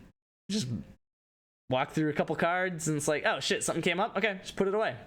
That's why I started reviewing the flashcards, because I guess it was early last year, so early 2023, when I was like, I would be at work and I would pull up a game of Bullet because I had a couple minutes to chill and like whatever, nothing was happening, so I would just play a Bullet game. But the problem was, if I needed to stop chilling, it was urgent. It was like because a part was coming down the line and I needed to inspect it, yada yada. So it was like, it was always fine to me because I never took Bullet seriously. But I was like, why am I doing that when I can literally just like I had this idea for a while to review flashcards. So it's like, I'll just do that. Honestly surprised you're into chess this much. It's mostly because of the flashcards. If it wasn't for the flashcards, I would just play Bullet at the end of stream a couple games in a row and then just hop off. Like, I wouldn't take it that seriously. But now that I have all of these flashcards, it's like, why the fuck not? And then this calendar will show a heat map of the days that you've reviewed, so you can see it gets lighter in this range, and then you have the 2 days where I really peaked, and then I've gotten into a pattern of the same color every day in a row. And then this is how long until I have to see cards again. So there's a couple that are still due today, 15 of them.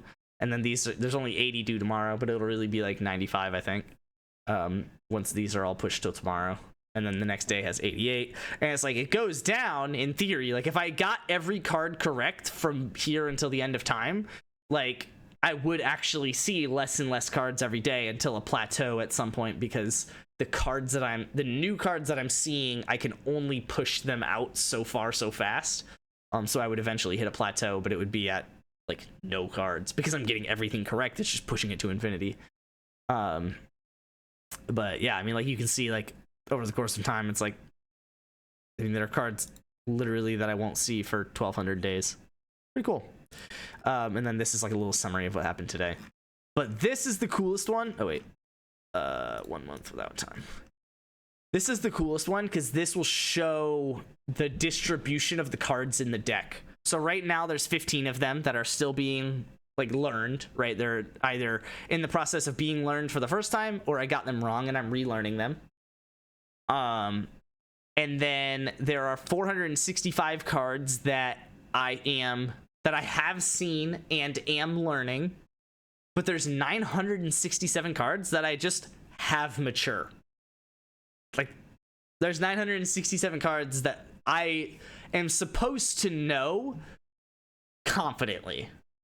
Now, that's not necessarily true, as we saw. But it's nice to see that. Especially, it's nice to see that it's so much higher than the number of young cards. And then the number of new cards is basically the number of cards that I have not yet seen that I would be okay seeing, right? Because the parent of that card is mature. So basically, these are children of mature cards. And then these are cards that I also have not seen, but I also do not want to see them. So for example, and this is the total count, obviously. So I've seen about half the cards in the deck, which I guess is this combined. So for example, whoa. Fuck. Give me a second.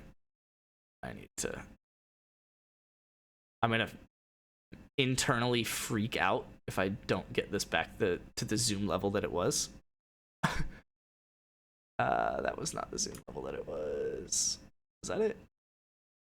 Yeah, that feels correct. Okay. So for example, these are all of the cards, and I can filter to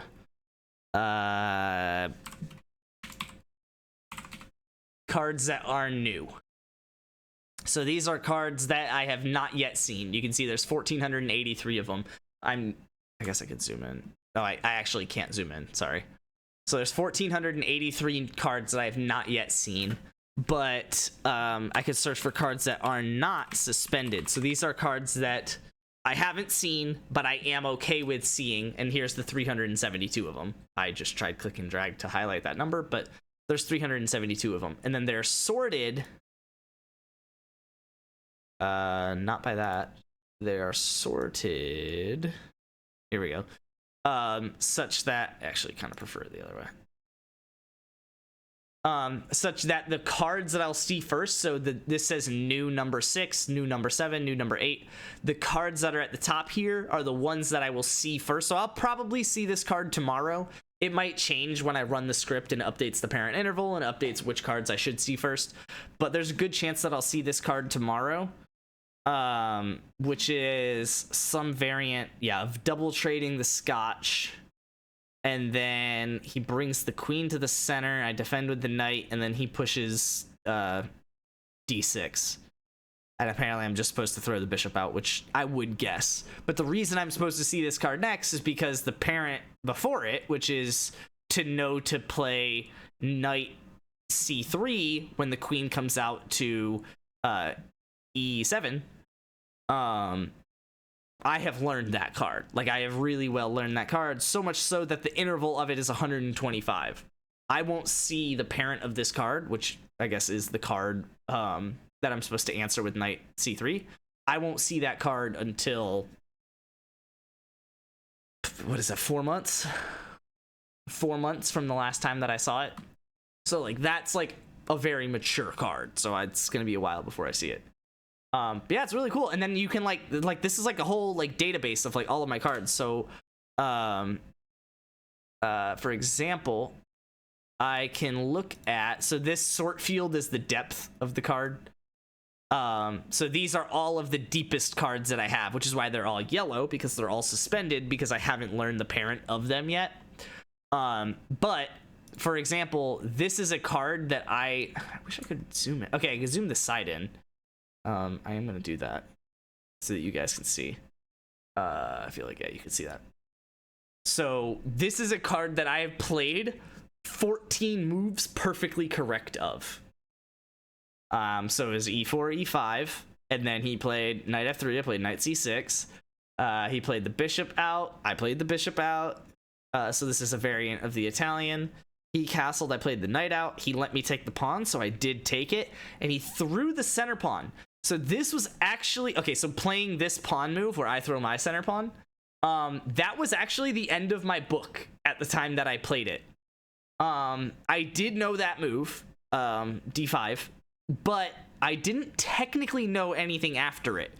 But, I mean, when he takes the bishop, I'm going to take the bishop. When he takes the queen, I'm going to take the queen. So that's another 2 moves, right, where I can just immediately build a card out of. And then when he attacks the knight, I'm going to take the free pawn. And then when he takes the pawn with the knight, I'm going to trade the knight. He's going to take the knight. And then I need to defend the knight, so, or, you know, save it. So I hop it in while attacking the rook. All of this is the best move according to the computer. That's why it's making this line. So I played that perfectly correctly, and then when he moves the rook over here, I played the king, right, it was a check, and it's like, okay, it's either king e7 or king e8, so I played king e7, it seemed like the best move, and it was the best move. And when he played the bishop out, I attacked the rook by developing a bishop, seemed like the best move, and it was. And when he moved the rook backwards, I took the free pawn, and then when he played the knight out, I was supposed to play b6, and I did not. And so that is where that comes in. But all of that to say, that means that I did play this correctly. Like, at one point, it made a card where it's like, okay, your opponent played rook d4, what do you play? And I was like, it said, you're supposed to play knight takes pawn. And I did. Right, so like, that happened. So that it had to make a new card. And it said, okay, well, what did your opponent play? And then he played that, and it said, okay, well, now you're supposed to play b6. And then I did not play that. So that was the end of that game's evaluation, and it walked out. But it's minus 4.5. Like, I played an opening perfect for 14 moves in a row, and at the end of it, I'm just clean winning. Just no questions asked. Now, in theory, I have to play b6 for it to actually be -4, and I did not play b6. So really, I was only -3.9. And then for an instant, once he moved the knight out, it was -4 something, but I did not hold that, so it must have fallen back down. But I mean, I earned a 3.9 evaluation there. Just off kind of book.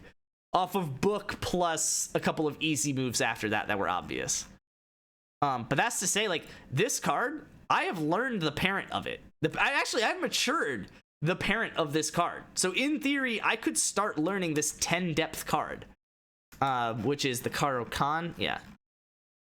And it's defending against the Caro-Kann. I actually played almost all of this today. Okay, not the knight out and the kicking the queen, but I have learned already to kick the queen, and then when he moves back here, I will eventually learn to play knight a3. That one's going to be a fucking while before I actually learn that. But in theory, this is a card that I could, like, see in the next couple days. I think August 18th, I actually already looked into this because getting myself interested on these kind of numbers is fun. I think I already saw that the parent of this card I will see again on like August 18th or some shit. And so come August 18th, I will probably get this card correct and know to push the pawn to kick the queen. Because I'll be looking at this position right at the bottom here, I guess right above my face cam. I'll be looking at this position. What do you play in this position?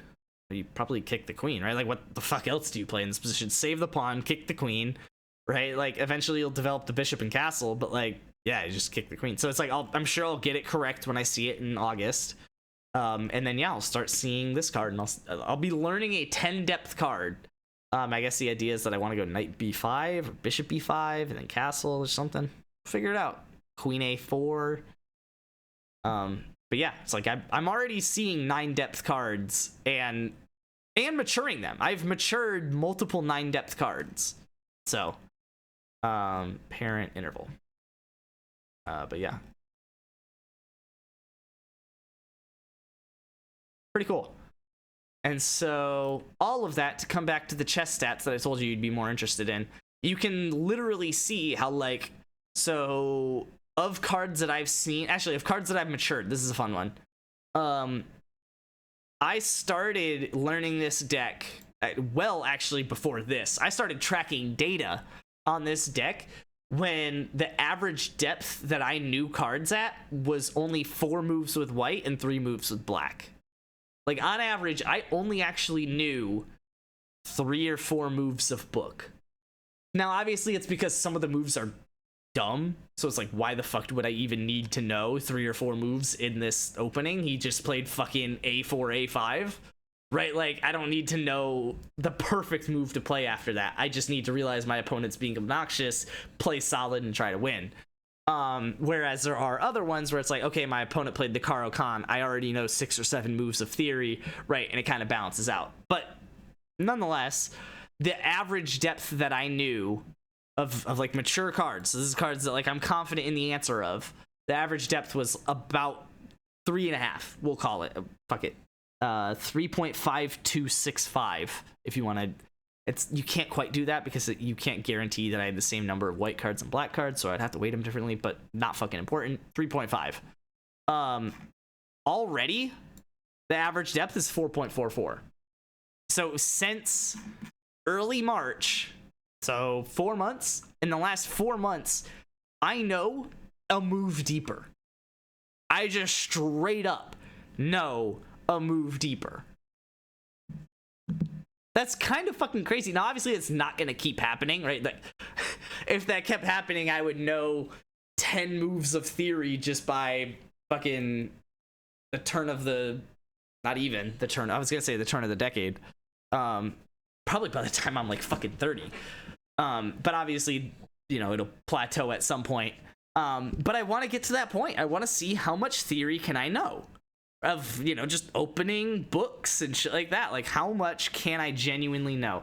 And once I do that, I don't know why I turned this on.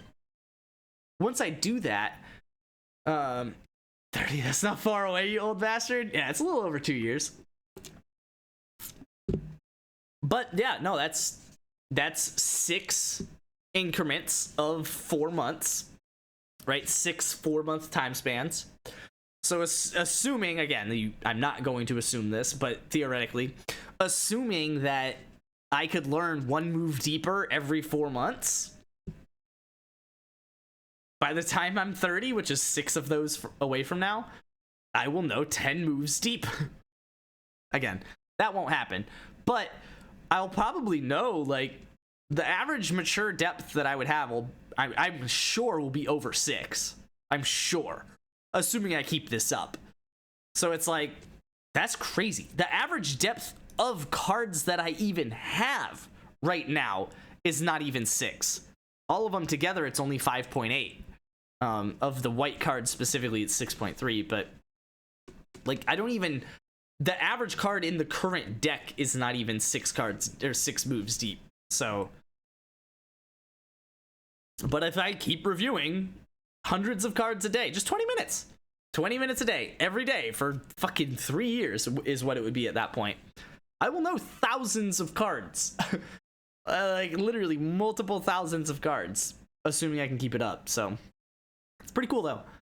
And then yeah, you just track all sorts of different stats. So this was all the raw data behind the scenes. I have a separate sheet because that's a CSV that gets automatically updated by Python. I have a separate sheet that calls that sheet. So the last time I opened this was the middle of April. But if I enable the data connection, will it automatically update? Connecting to data source. Yes, it will automatically update. So it automatically updates the data source. This is all just the same numbers that you just saw. I'm not going to bother zooming in. And you can see all these different stats for the different things that... No, because I need to update the pivot table. Refresh. There we go. So yeah, you can see all these different... So it used to be... So April 10th. So it used to only go to about the middle of this chart. Is what this one was at the end. But you can see, like, this number is just above 6 and it's slowly climbing. But as I update the data, so this is now everything currently up to date, you can see, like, it's pretty significantly above 6, which this is the average depth of cards in the deck that are white cards. You see this little, like, increment here because I went fucking 2 weeks without reviewing cards and then finally ran the script to update them. And then this one's going, it starts below and is continuing further and further below because it is the average evaluation when leaving book with black, whereas this is the median evaluation when leaving book with black. So basically what that is, median, so that's with white, so this is with black. This is basically, of all of the cards in my deck, only some of them are the end of a tree branch, right? Like, so there is a card for E4, E5, right? But from there, there's like 5 different cards.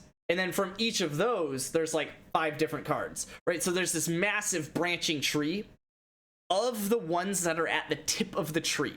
So the last card in their line, of those cards, what is the evaluation? So in theory, if I learned everything in this tree, right? I learned to the end of all of these different lines, what is the evaluation that I'm sitting at, having learned all of these branches? It used to be just, you know, you can see these numbers be closer to 0. So the average evaluation when leaving book with white, what used to be 2.1. But with these new cards that I've added, it's 2.17. So it's like, that's not a huge climb, but you can see that, like, as I'm learning more and more cards and adding more and more of these cards to the deck, like, I'm more confidently saying that, like, I have an advantage. Now, the average evaluation is a little bit skewed because that is... Sure. The average evaluation is a little bit skewed because there are positions where I have like a fucking 9-point advantage because someone just hung their queen. whereas the majority of them are actually going to be positions where it's relatively equal because I'm not playing people that hang their queen every game. So that's why I also have the median evaluation. The average evaluation is just fun to kind of see, but the median one's a little bit more realistic. But still, I mean, like, if I learn every move in my current deck, I am just starting every game with white up more than a pawn. Literally up more than a pawn. And then with black, which that was the negative number because I want it to be more negative, I'm starting with an advantage, which isn't huge, but like you kind of expect this to be the case, right? Like you're not gonna be up a pawn on average with black. So, but yeah, no, I mean, like, if I learned every card in my deck, I would average an advantage with black and just, I mean, if I was a pro, winning with white. Like, obviously I'm not winning because I'm not good enough to just take a 1.4 eval lead and, you know, all the way to victory. And especially because this is median, so there are a lot of last cards that are worse than this. Like, there are a lot of cards that are the last in their line that are only whatever 0.2 evaluate, probably not 0.2, but you know, there's a decent amount that are like 0.5, 0.6. So it's like if I get into that line, I'm not just up a pawn, you know. So, and then it goes through the different counts of the cards. So how many new cards, young cards, yada yada yada. And then yeah, so those are all still counts. And then these are a little bit more statistics. So basically, wow. Oh, that's a big update. This used to be the same card for like a while. Oh, interesting. So basically, this is just the ID of the card, so I can go back and find it, which is a matter of fact. Let's go ahead and pull it up. Enter. So this card is presumably a new card. It was added. No, I guess it was created at the end of the year. Oh! No, what happened was this one is no longer the last card of its line. Wait. Hardest line white. Yeah, so what this is checking is basically of all of the branches, of all of the cards that are the last in their line, which ones are worst for me? Like, which ones should I try to avoid or maybe learn a new opening in? Something like that. And basically, it's the main line of the Scotch is what it boils down to, with white at least. I do the same. I actually do 5 lines to see which are the 5 hardest ones. They're all basically the Scotch. And then I do the same thing with black, which is, I think, either the Italian or the Spanish. But basically, this is saying that with the in the Scotch, if I play this specific line with the Scotch, once I start playing the Scotch, because that's technically not the best move, but once I start playing the Scotch, assuming I even play the best moves after the fact, my opponent can keep the game at just a 0.05 evaluation, which is 0, right? Like, I mean, if I learn enough book of this, it's gonna be 0.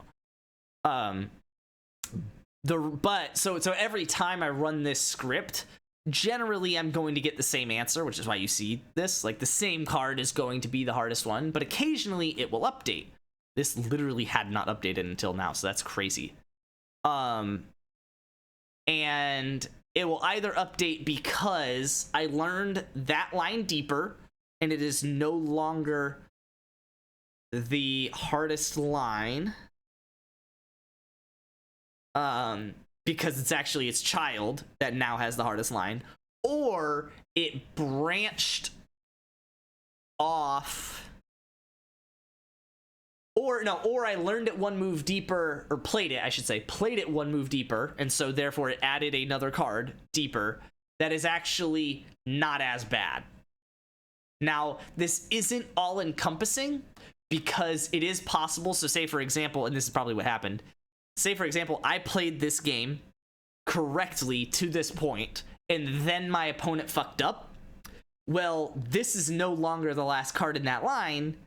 The child is, but the child is no longer the best move of that line because my opponent did not play the best move. So now this line, if you will, is not being highlighted, but if my opponent had played the best move, like, it should be highlighted. But I guess it's still fair, because if my opponent isn't playing the best move in that line, then, and I literally do not have a card of that, then I can't assume that my opponent really will ever play the best move in that line. So it kind of makes sense still. But all that to say, it's kind of crazy that this changed. So let's pull you back up. So it's the Scotch. Throw it. He doesn't exchange. I exchange. Yup. Defend it. And defend with the pawn. He castles. I castle. He throws the pawn, and I'm supposed to play takes. I don't think I had done that yet, but I feel like if I got the chance to, I would. But either way, this is currently the best position that black can give themselves if I'm playing white. What the fuck are you talking about, Morty? Yeah, fair. This is the best position I can give myself or that black can give themselves when I'm playing white. And then, similarly, the best position that white can give themselves when I am playing black, I have to go through the 5 lines, is so far this one, which is only a 0.22 advantage. Like, when I'm playing black, assuming I know every single card in my deck, I will leave book, and the best position that white will be in is a 0.2 advantage. The best. And that is this position of, yeah, fucking D4. God damn it. I hate D4 games. So yeah, he trades it, throws the bishop down. I gotta defend, and then he defends, I kick, and then I castle, and then he apparently throws his light squared bishop on D3. Interesting. And I'm just supposed to defend that, which apparently I've done before, which is a little bit batshit. I don't know why I would have ever played that. And then he plays this knight out to be able to castle, but without playing the knight to F3. I don't know why that's good. And then I'm supposed to play knight BD7 in that position. But that actually I can kind of see, because, I mean, maybe I would have tried to play the bishop out first, but there isn't really anywhere to play it. So, yeah, I can kind of see that.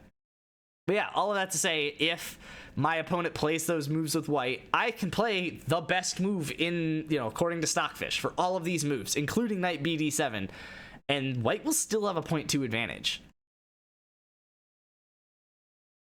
But, I mean, it's... what are you gonna do? Right, like you're playing as black. You can't just have an advantage every time. But that being said, there's only 5 lines where white even has a 0.14 advantage. There's actually not 5 lines where white keeps a 0.15 advantage or higher. Yeah, there's only 4 lines where white can even keep a 0.15 advantage. And I think it's only 1 line that keeps a 0.2, if I'm not mistaken. Yeah. That is the only line, because this is 0.15 and this is 0.22. There's only 1 line where white has a better advantage than 0.15. And it's this one that I just showed you guys. Pretty cool. So assuming my opponent plays that, or what I just showed you with the Scotch, then I'm in a sticky position, right? But I'm not playing Grandmasters every game, so I'm not going to be seeing those lines every game. So it's still useful to kind of learn these flashcards. And even if I was playing Grandmasters, they get sick of playing the same line anyway. And even still, if I'm playing Grandmasters, eventually I'm going to learn that, right? And the worst thing that would happen is a draw. Pull up Sleeper? Bro, go to Sleeper. What are you doing? But yeah, so this will kind of show the card counts. So you can see the number of cards that I'm adding to the deck. You can see the number of cards that I'm maturing, and you can see that at the beginning of June, when I had gone however long without reviewing cards, there was a small uptick when I finally caught up and reviewed a bunch of mature cards. But then I started to review a bunch after that, and it came back down. Okay, bye. It's the first time that's been redeemed. I consolidated all the buy commands into one, so there's a 1 in 3 chance that you get each of the 3 options. Imagine. But yeah, you can see that the number of young cards had been coming down. So I used to be adding 10 new cards per day, and so that's why the number of young cards was climbing. And then I switched it to only add 6 new cards per day, so it was actually coming back down. And then I took that big old gap, and now it's coming back up again. But I think it's, and I also changed a small thing. I haven't mentioned this yet. The algorithm for deciding what intervals that I need to see cards in, I updated that right around the same time that I came back to all this. So that's another small reason why the young count is going up. And because I'm not maturing any new cards, the new count is coming down a little bit, but not important. But yeah, so I can see like how the count of cards kind of moves over time.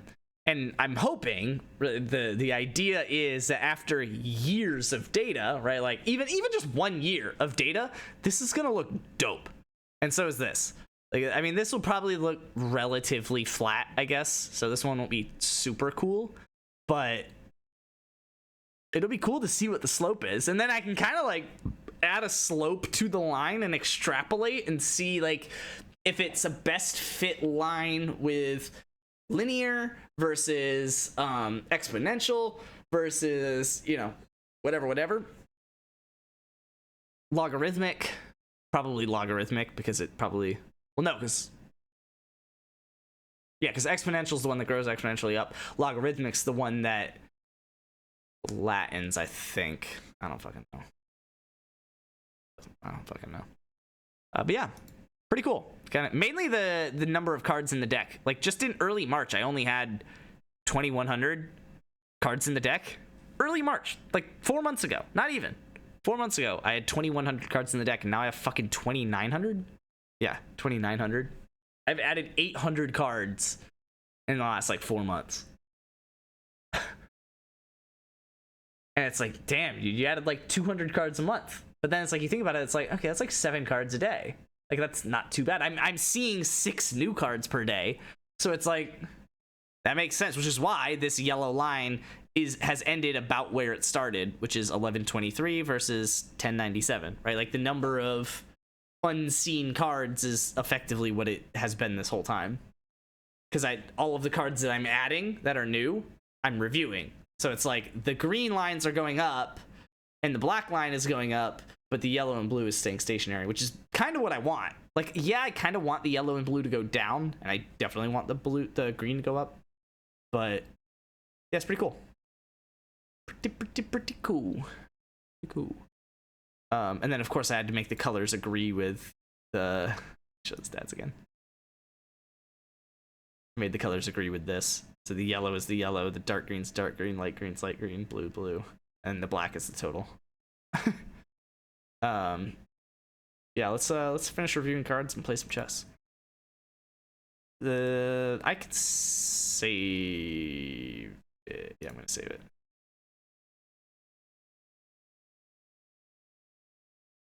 I kind of want to save it to the cloud so that I can like pull that up when I'm away. But I guess I can kind of just remote access my PC and pull that up. Pull it up that way. That's like fine. Yeah, I'll just do that. Okay, X out of you, pull you over, do you, and then sync it. I shouldn't have to sync it, but because I did a whole bunch of, I didn't actually change anything, but because I was opening like browse and stuff like that, it wants me to go ahead and sync it. Takes knight out. I called it knight a3, but it was bishop d3. I got that one wrong yesterday too, so I'm annoyed that I got it wrong today. c5. Throw it. Okay, so I don't know if either of those first 2 cards were ones that I need to see 30 minutes from now. I'll be kind of annoyed if they are, but H.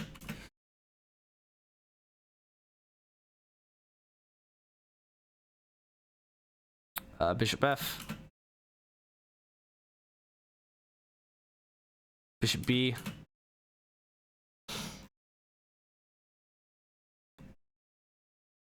Bishop e3.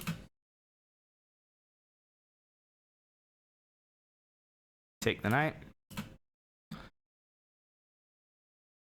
Push. The one that doesn't lose the pawn. I already said that earlier on stream.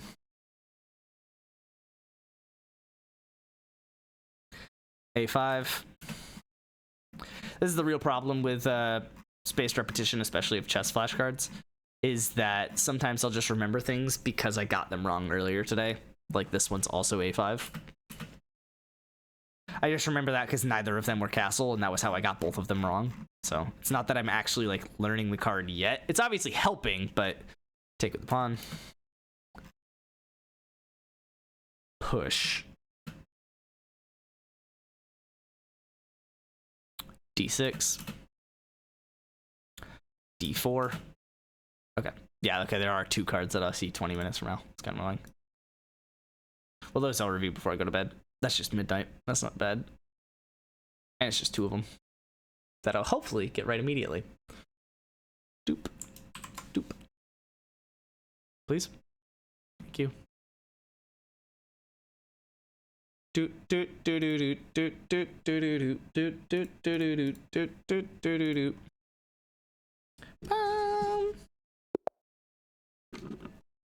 Pabar. Bum. Bum.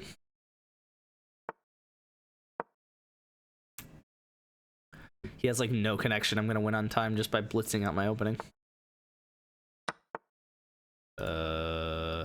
I don't know that I've seen this before.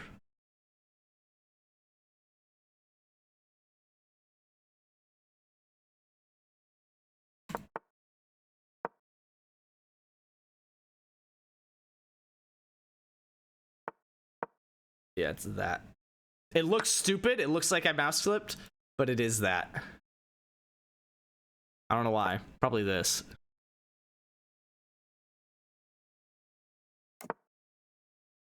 Do I win the pawn back? Yeah.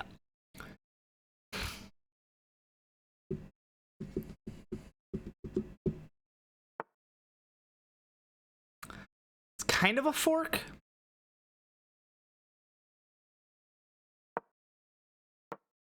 Uh-oh, he can move the rook. Fuck me.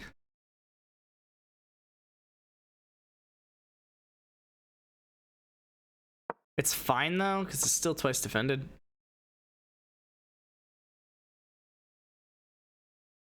I'm just annoyed because he's gonna break my castle. What the fuck are you doing? You really gonna go for the queen check? You don't need to do that.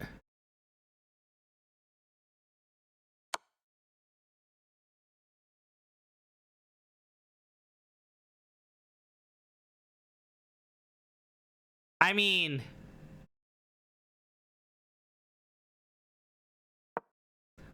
What the fuck are we doing? Oh, that sucks. Do I pull this back? I'm gonna pull this back. And then just go here. Probably here. Try and get out.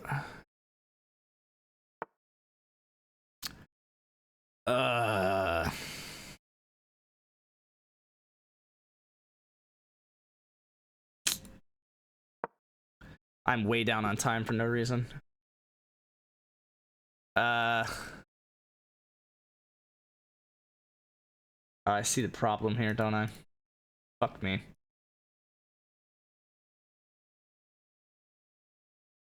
I can't really attack the queen. Let's do that. That is a free fucking piece, ain't it? Oh my god, but it's not discovered check anymore. Wait a second. Yo. Fucking yo. If he sacks the rook, I think he's fine. But if he doesn't, this is like a problem. Oh. I guess that is... You could just do that.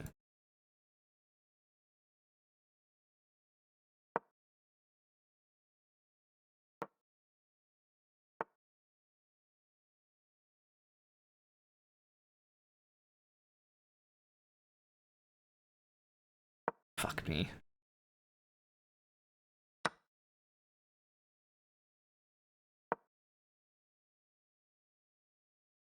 Uh-oh. I just... Fuck. Didn't need to react like that. Yup. That is something you can just do. Damn it. I have 7 fucking seconds. That is just free.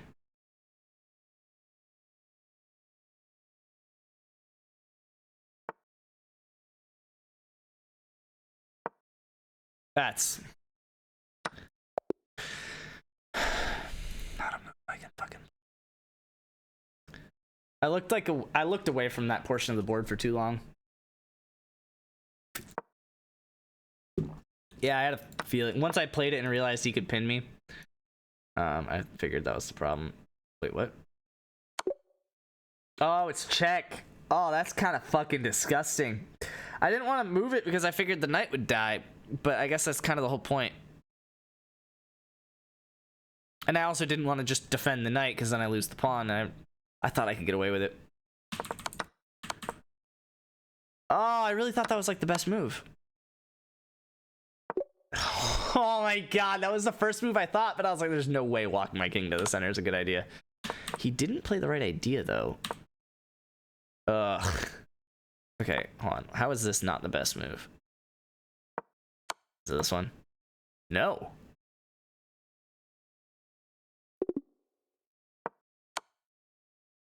Oh. Oh, that's pretty obvious. Yeah. Yeah, that'll do. I don't know why I had 1 minute and 10 seconds and didn't even consider that move. To kick a knight. Yes, I allowed this. Do I just have to go here? I didn't really want to do that.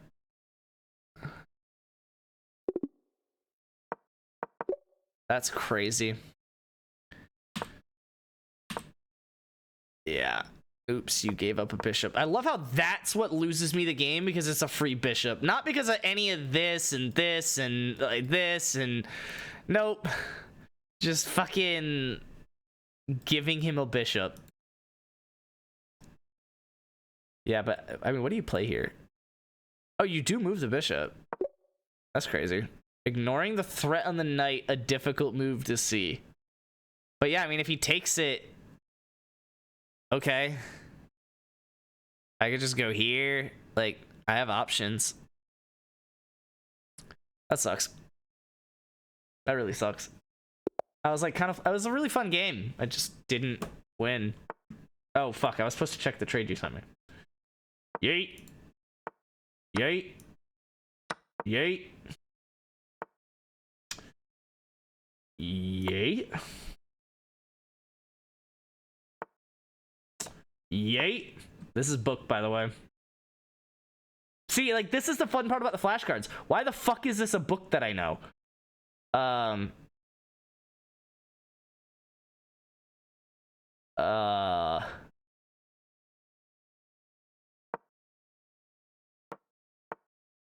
That is a queen.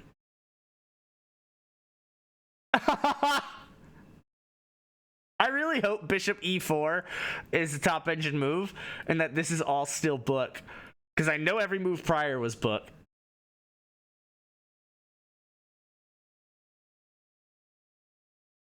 Come on, queen for bishop's not that bad in a game of bullet. The fact that I'm still playing book is, but... Knight f3, let's go.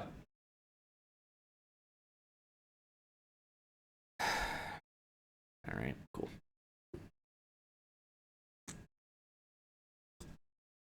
Sponsor me.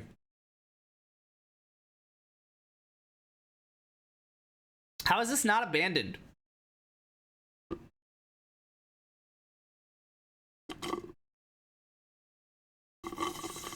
If he's still here, I'm gonna offer a draw. Oh, it auto resigned. Okay. I offered a draw for what it's worth.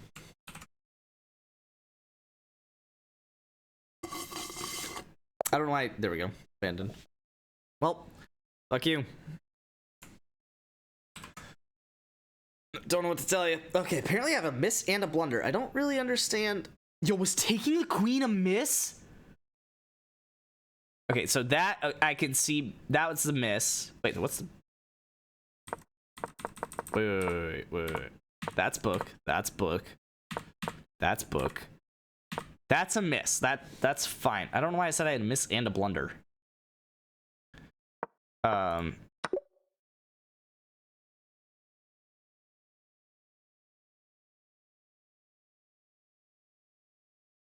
That's kind of annoying. It's the way to win a pawn. How the fuck does that win a pawn? Do I kick? The queen takes?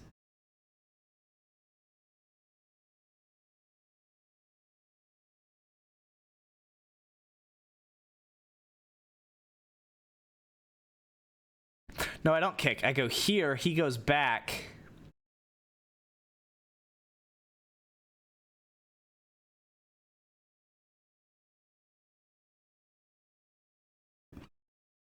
I go here. So he's already moved here. So he has to go probably here.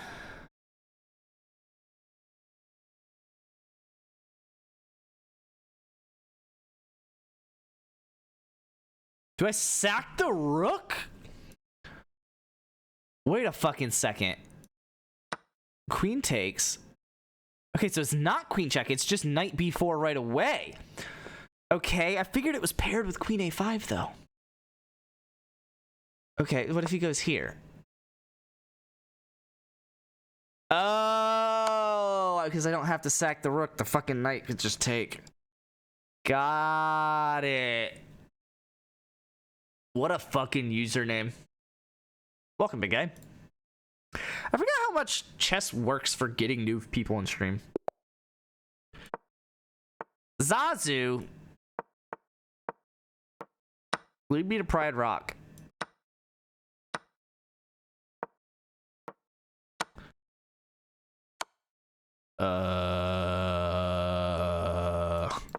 Probably you, right? That's an insane thing to play.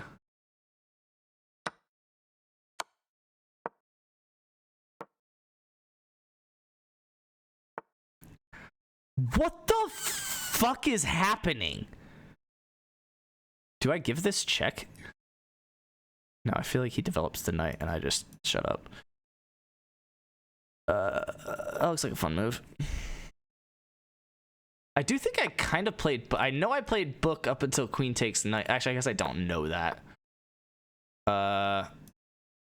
Okay. Wait. Hold on.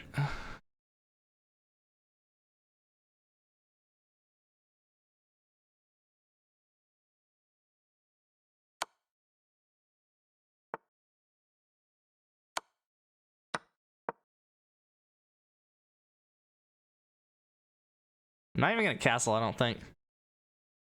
Okay. Okay.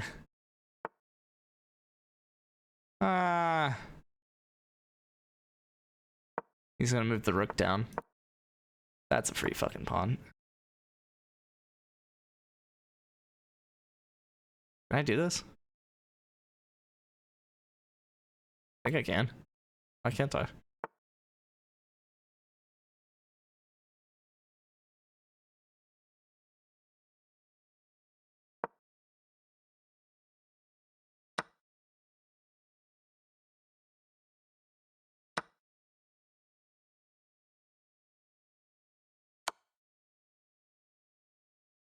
Wow. I don't think you can afford that, can you? Oh, because I can't move my rook over. Whoa. Did he just fuck me up?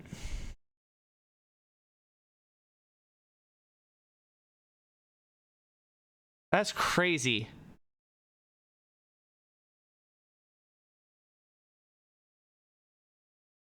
Hold on. Hold on. Let me cook. Oh, he's gonna pull the other rook down. Oh, that's so frustrating.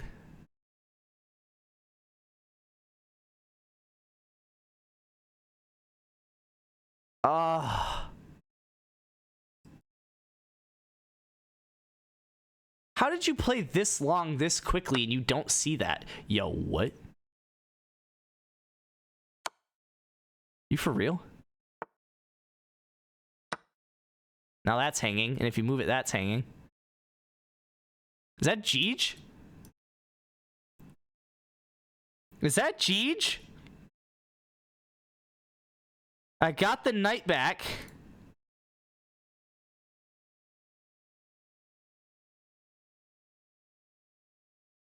I just gotta move quick. I gotta assume that that's winning, and then...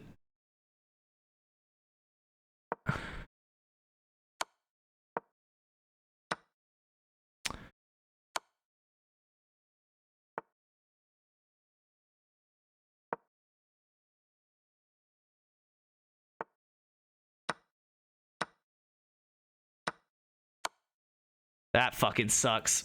I like planned it with the rook. I didn't plan it with the bishop. That fucking sucks.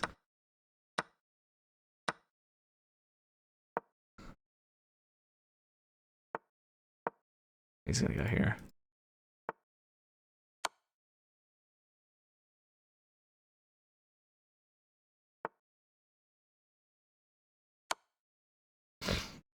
Gotta go up. Now you gotta go up.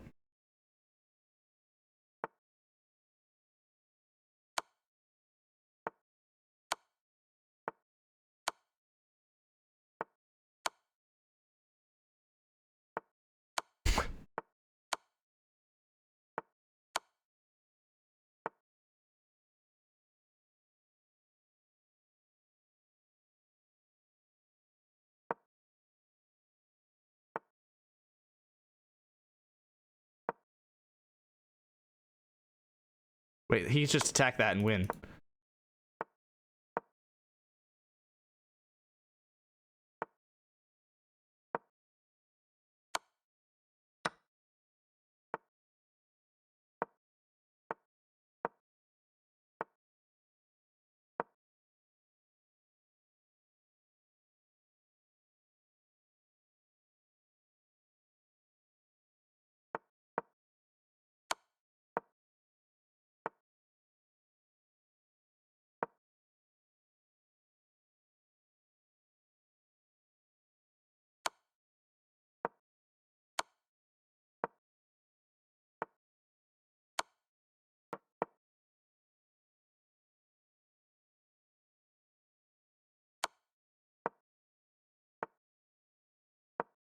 I should have gone down.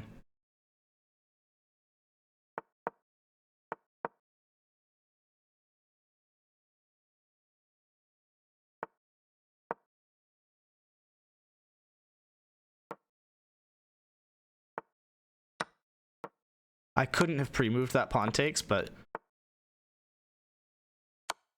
Uh-oh.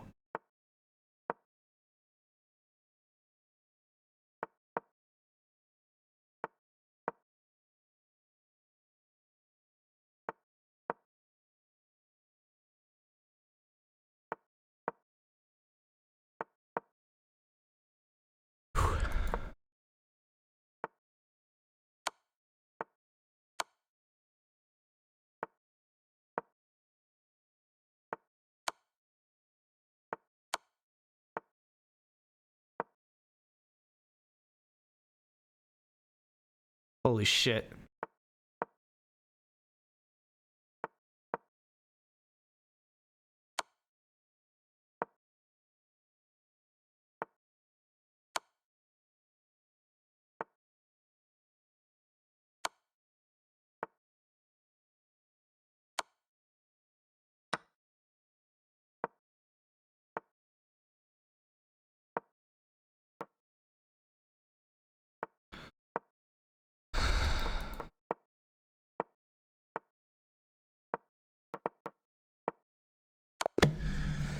What a piece of shit. I had 2 seconds to 44 and I almost drew that.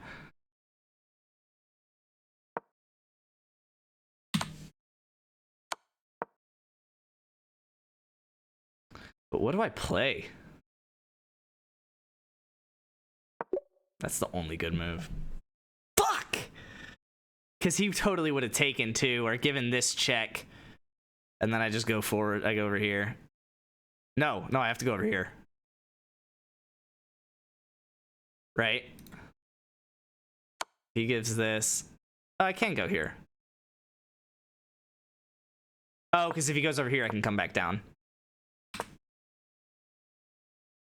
Oh, I don't even have to come back down. I can wait to come back down. That fucking sucks. I almost pulled that off. That would have been a fucking crazy game to pull off. What are we doing? I think it's that.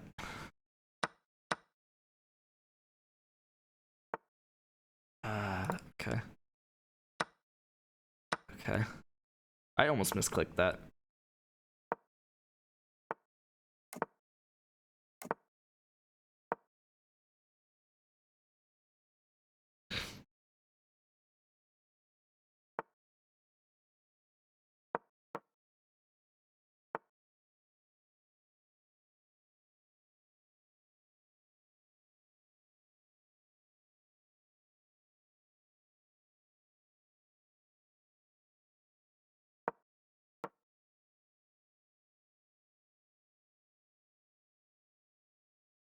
Oh man.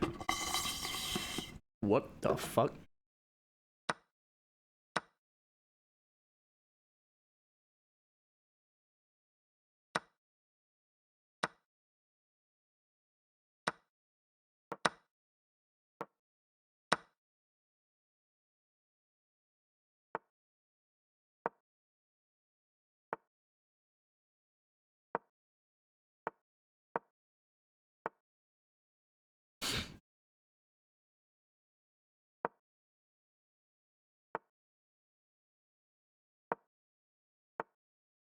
Ha!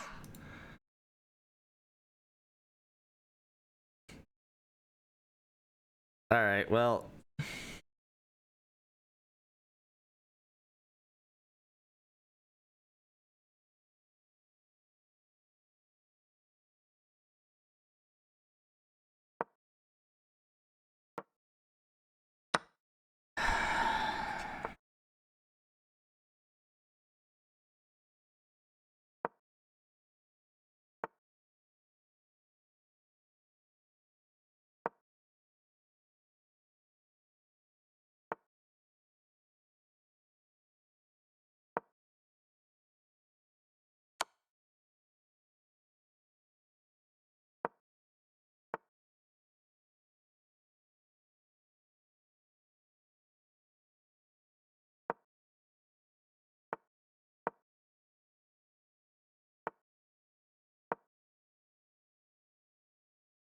You fucking like that?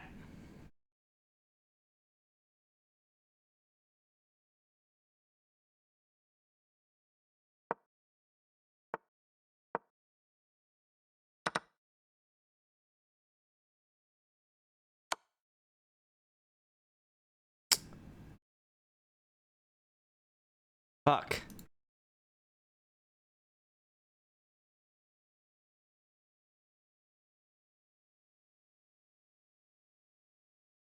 Fuck.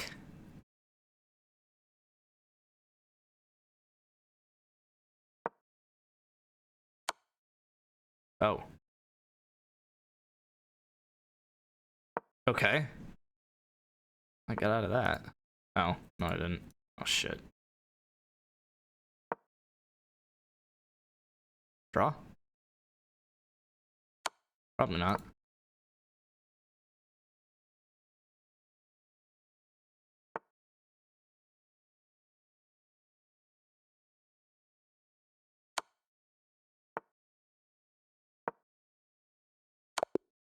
Oh, I just didn't fucking see that. That sucks. I don't think there's really anything I could done. Yeah, I was just kind of dead lost once I played that. That sucks. I had to go here first. Or just not do what I was trying to do. I played damn near perfect, though. I mean, you fix that move. Apparently this one.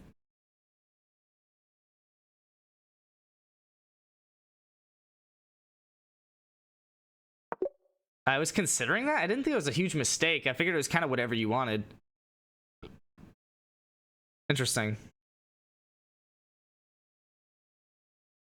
Okay. I won the pawn anyway, didn't I?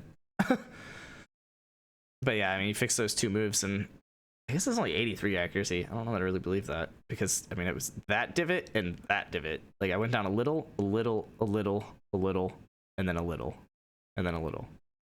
Okay, never mind. When I say it out loud, I guess it sounds pretty bad.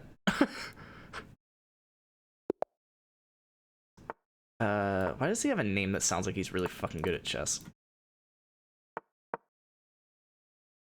Why did I definitely just stereotype as Serbian? You.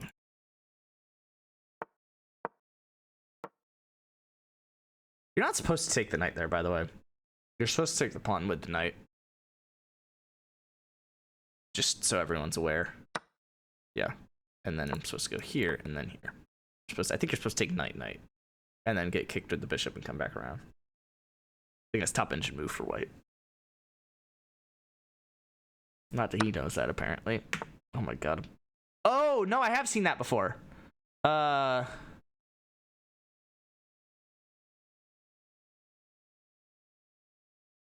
am gonna castle, but I don't think castling was the best move. Let me go here. Whoa, what?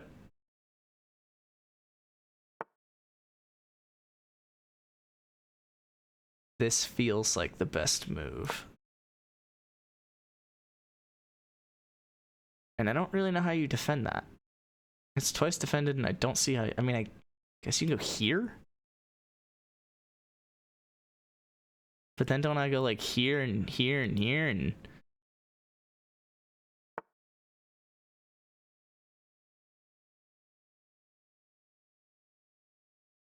Oh, but I guess you can go here. Yeah, but if I'm pushing a pawn at the end of it, then... No. No, I fucked that up. There was a way I could have won that. Yeah. I need to, like, go here, here, and then, like, get the queen out of the way, bring it up, and... Yeah, like a whole thing. Oh, fuck. It's probably fine. Uh-oh.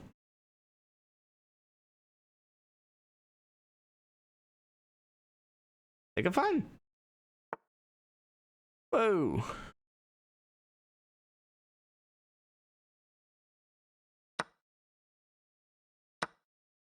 Okay.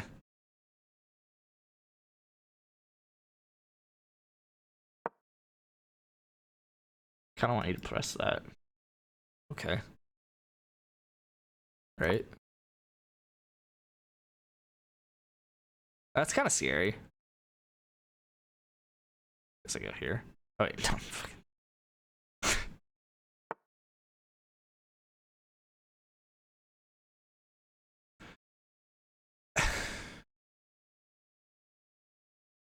Really?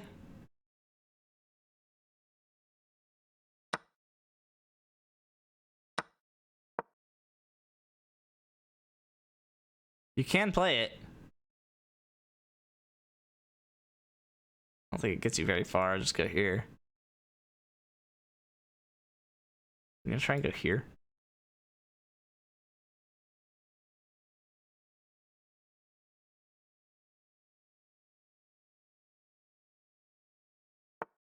Whoa.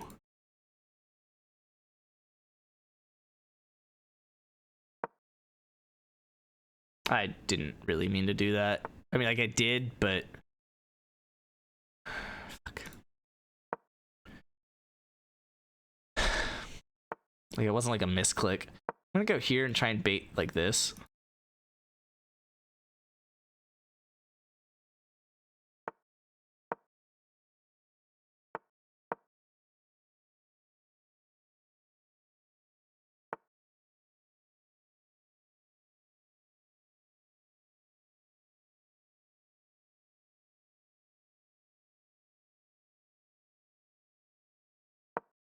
Probably shouldn't pull my bishop away from the defense over here, but...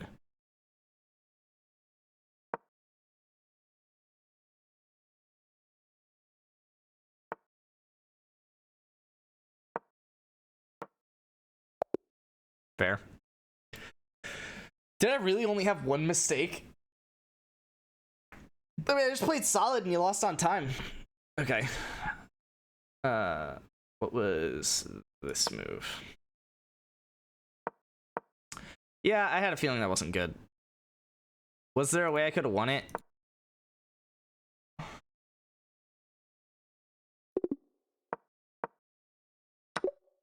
Huh.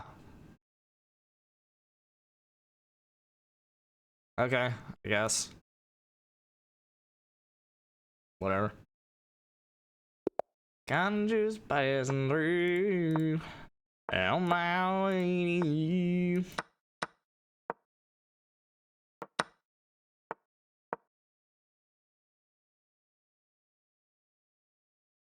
Play a lot of games of chess on the exact same lines. Yeah. Probably throwing this pawn.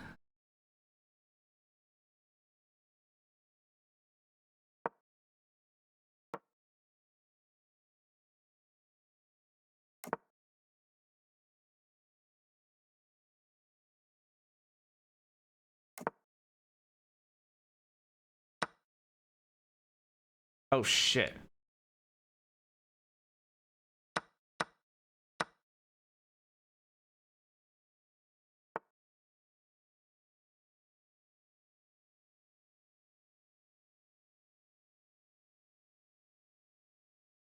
Huh. Really?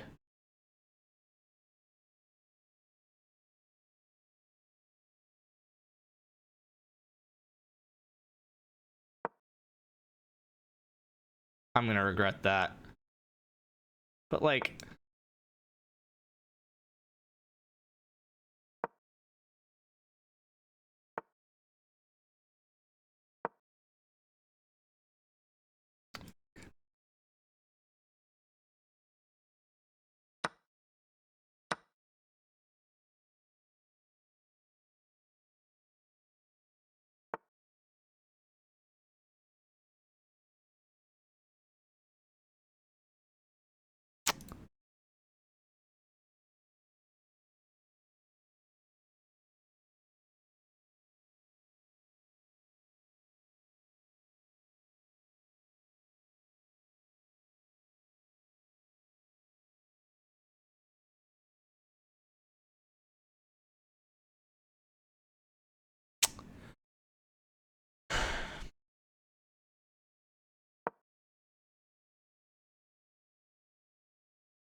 hmm.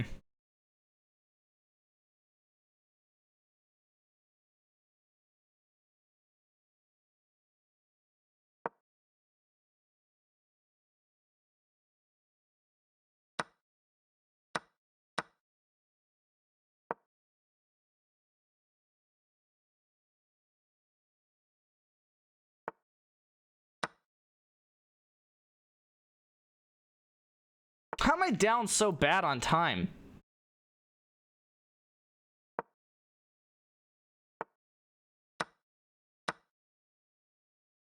Oh, fuck.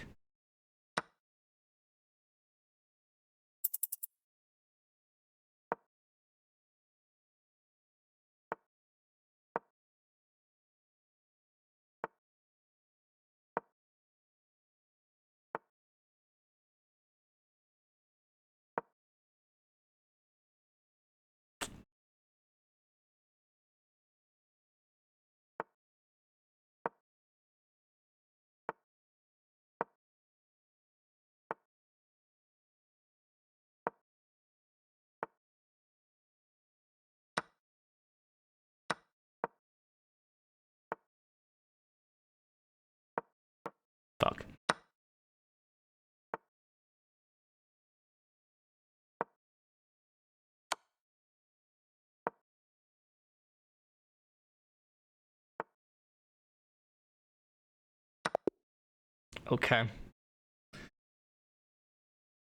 Wouldn't have mattered. It was the wrong move anyway.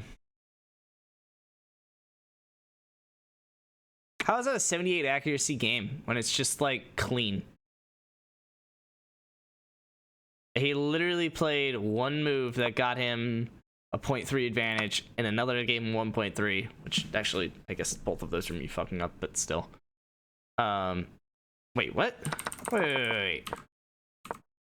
Wow, I messed up the first move that wasn't book. I assumed that was book. Wait, what? Oh, okay. I guess it's not that crazy. Kinda just passing through on my way.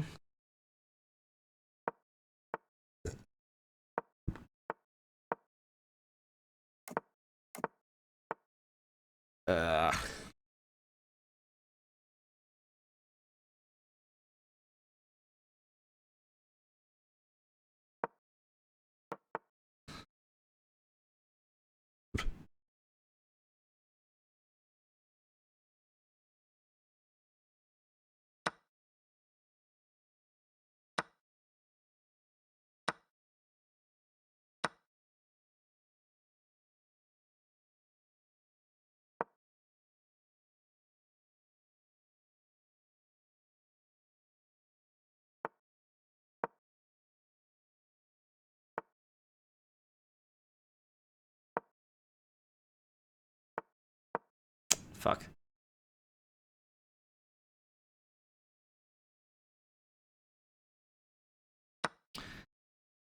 Oh, that works. I think he could have hopped the knight in.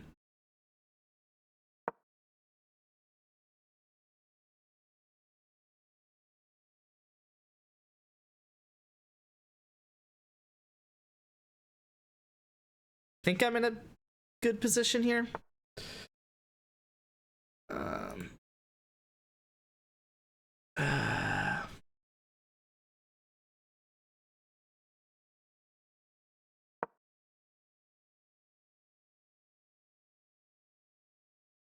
I don't really see how this isn't a good position.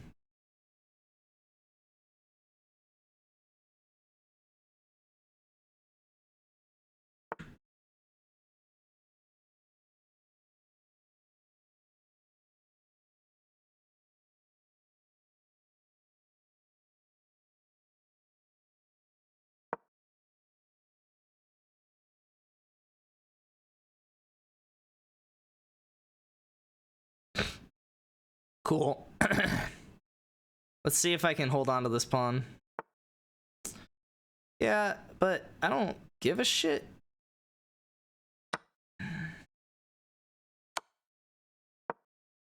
Probably could have done something about that.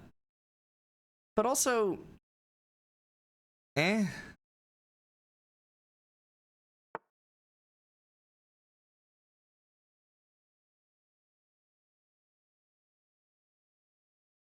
Okay.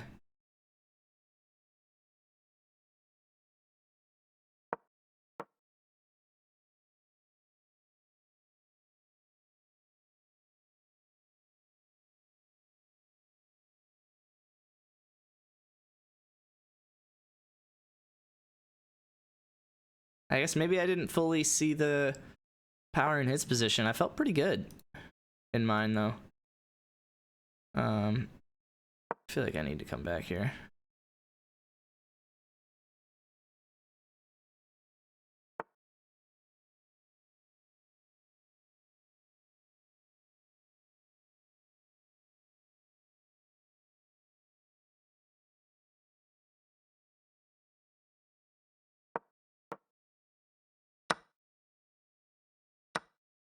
I don't think you want to do that.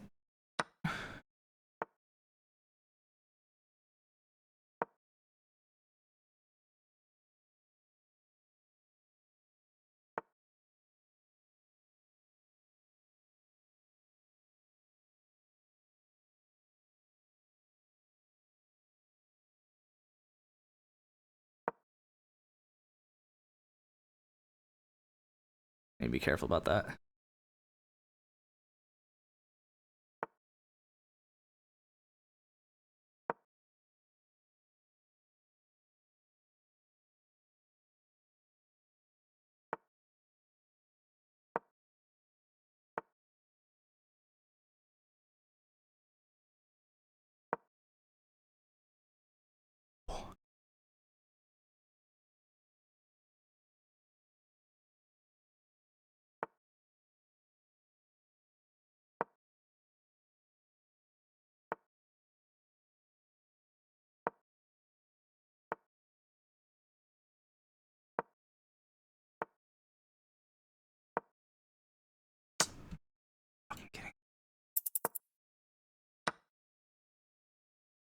Wow, that's like really annoying. I just straight didn't see that.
Oh, I didn't know I was that low on time. I saw that he was low, but I knew he was playing quick, so I was like, okay, he's fine, but I just figured I was playing just as quick. Damn. Yeah, of course, I just gave up a night. I was just trying to reroute it. Is that a bad move? I think it is. No. Okay, set up a blockade. Is it H4? Okay. Yeah, I mean, it was just a draw. I was just trying to win. Take open file with the rook.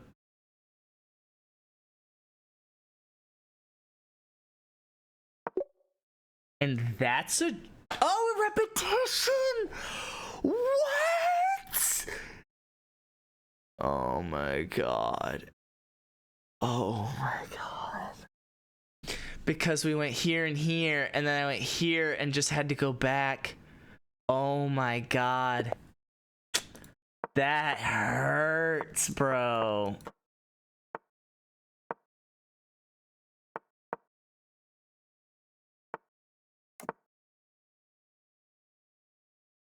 I don't know that castling's supposed to move. I think that's like that or some shit.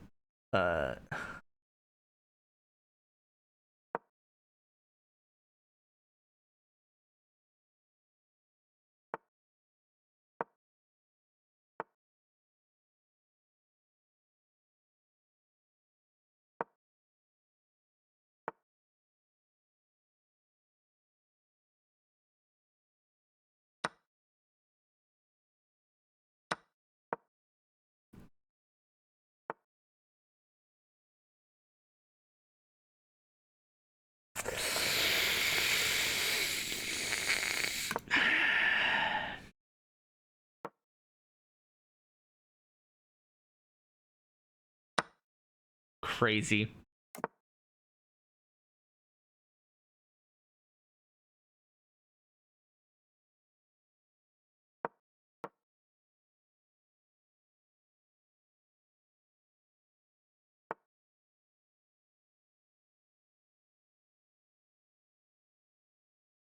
I hate this.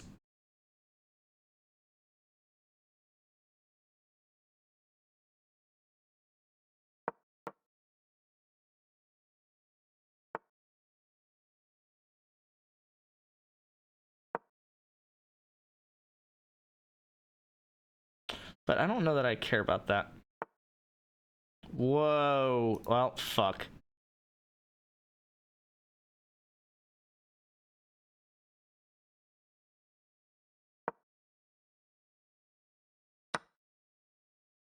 Yeah, I didn't really consider that, did I?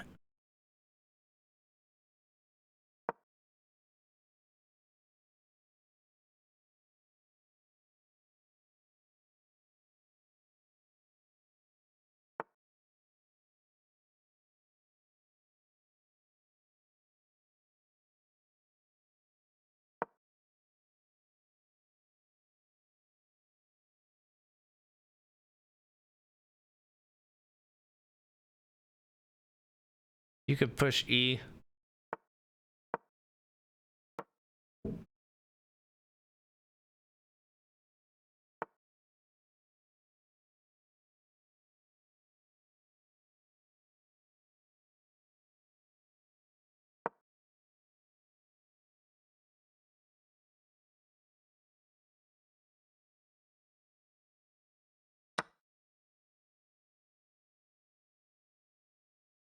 Fine.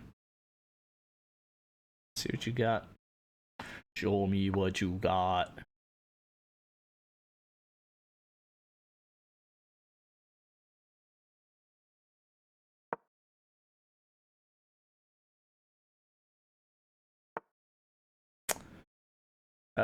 Fuck.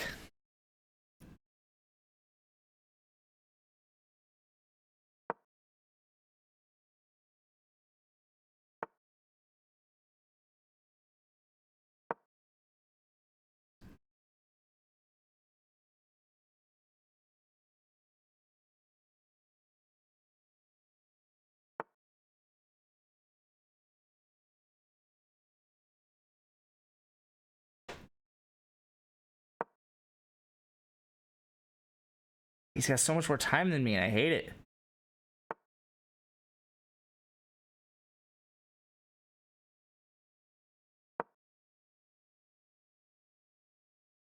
Uh-oh.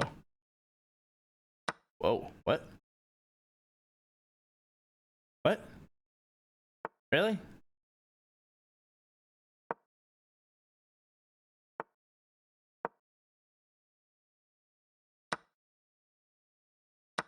That's fun.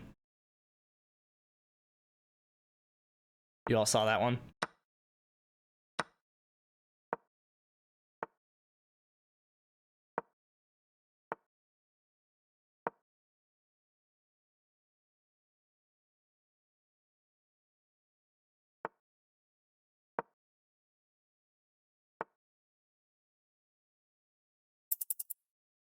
Fuck.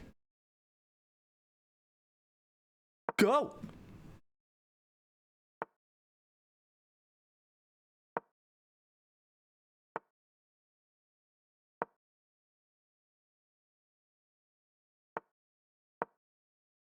Fuck me.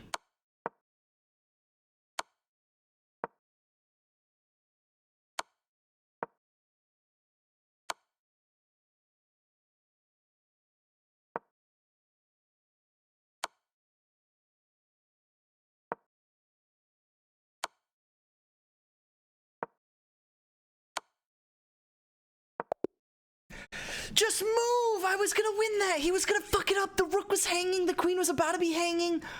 Oh my god, just fucking move. Oh my god.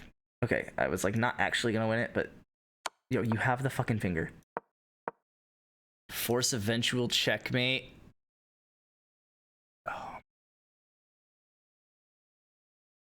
Fucking how? What? Oh, I allowed the opponent. I thought I said you missed a chance to. I could just play that. It's probably not the best move, but eventually win a rook. Really? Oh, because this and this? Yeah. That's crazy.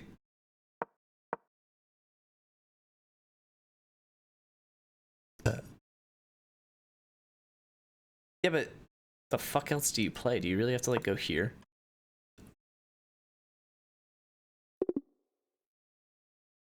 Total opportunity to block and attack an. Wow. He also missed M2, which is kind of annoying. Fuck, man. Bad time. What are we doing?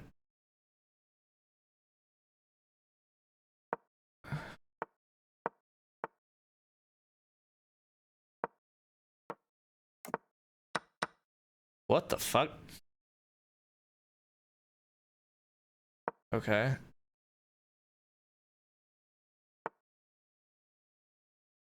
On my way to you. If I have to take the knight, okay, I will. Did not have to take the knight, in case anyone was wondering. Dear man, dear man. I mean, first off, no. But if I long castle, I'm gonna be hanging a fork. Actually, a super fork. Holy shit, that's funny.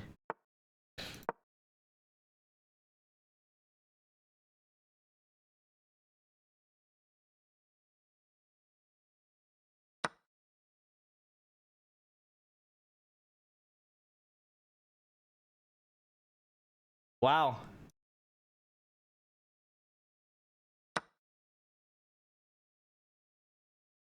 It's cute. But, oh, because he's got to move that. Playing Hope Chess.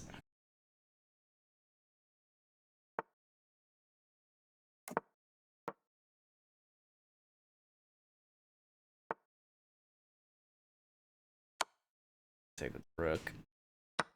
Yep.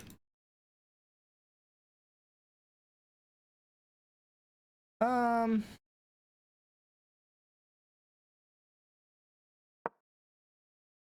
don't like that I can't go here, but fine.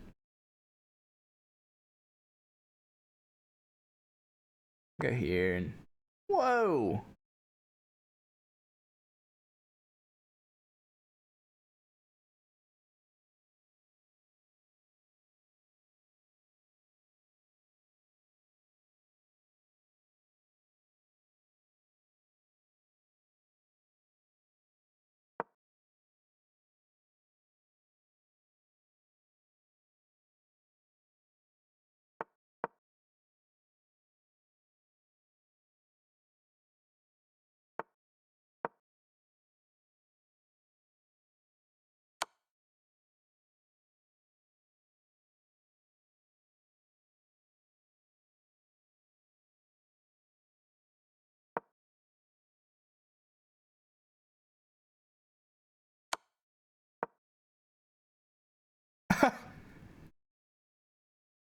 Cool.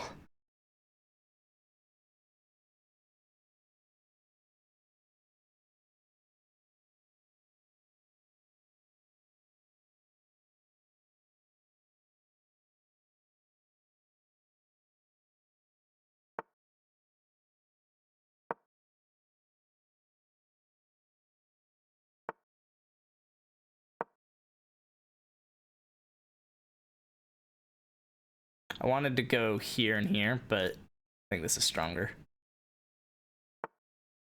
Whoa.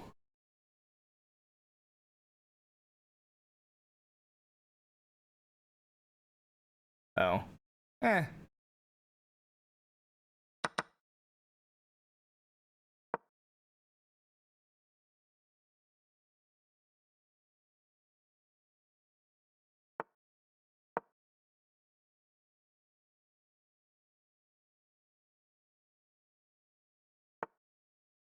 Whoa.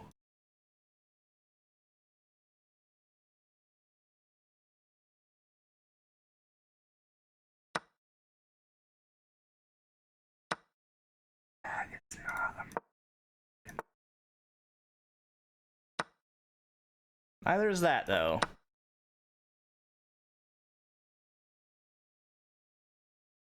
That fucking sucks, big guy.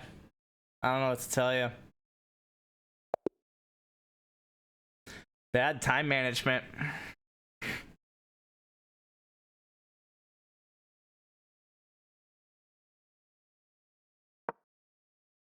That sucks, dude. Really?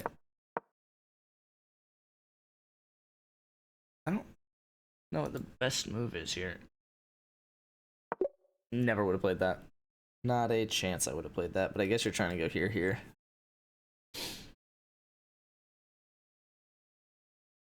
Every turn and bridge. Do do do do do. Honey's been smoke. Every fork in the road.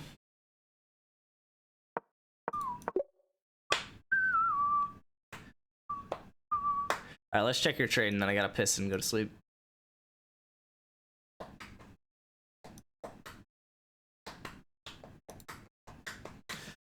Sends. Is that Wager's pick? It doesn't say which one it is, but a bunch of next year's third and fourth. Next year's third and fourth, but I get the year after's first. That's a fun one. That way, Wager gets his pick back.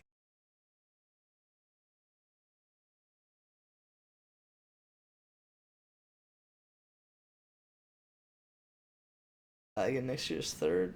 So then I have a first, 2 seconds, 2/3, 2/4.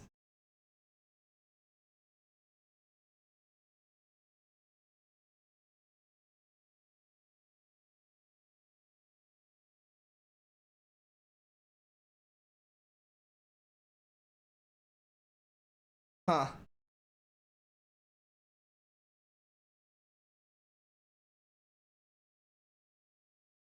Very interesting. In theory, it's a good trade. Like, I'm just gaining value. Next year's draft's probably not particularly well.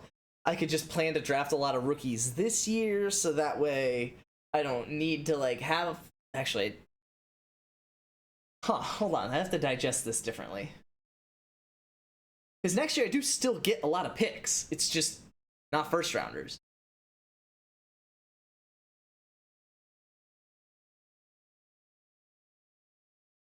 And I'd already have a first-rounder for the year after. And I could even trade picks in this rookie draft.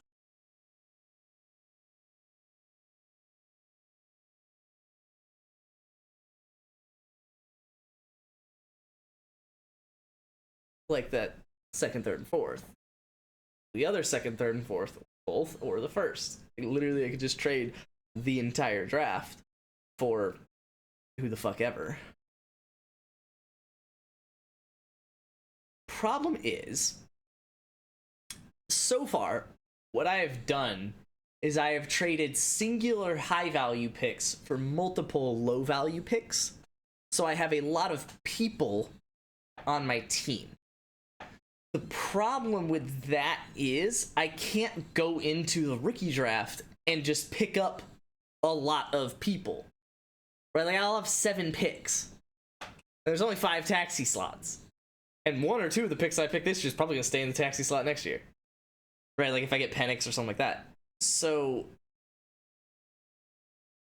Or if I'm just fucking hoping that a receiver, you know, sets his career up, or a halfback that, you know, like a rookie 49ers halfback, and I'm waiting for him to replace McCaffrey or something.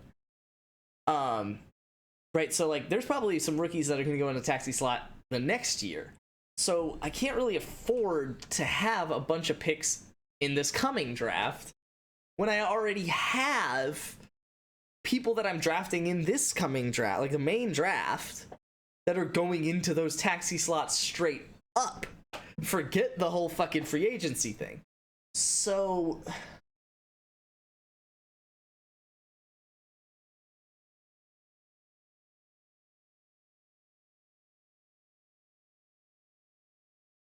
yeah, I don't know that I can, like... I don't know that but even though it is theoretically more valuable, I don't know that that's what I want. What would be really fun... Hold on. I give Wader his first round pick this coming year. I still have a second. Because... Right? Double check that. Yeah, I have Wager's first, my first, Wager's second, my second. So I have Wager's first and... Oh, fuck. Wager's first and second. My first and second this coming year. I can give Wager his first back, still keep his second. And then, instead of getting his first the year after, and then his third and fourth this coming season, I could get his first and second in 2026. So that this coming year, I only have 5 picks. My 4 plus Wager's 2. Second, I should say. And then in 2026, I have my 4 and Wager's first and second.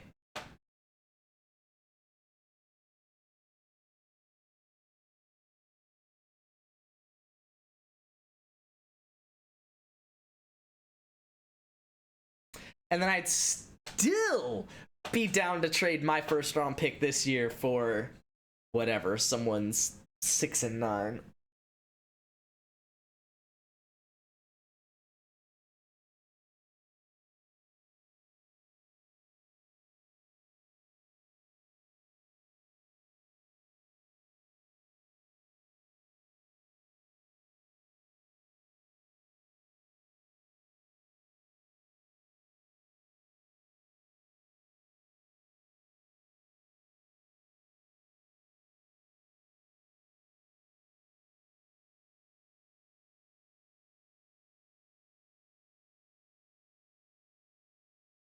That's interesting.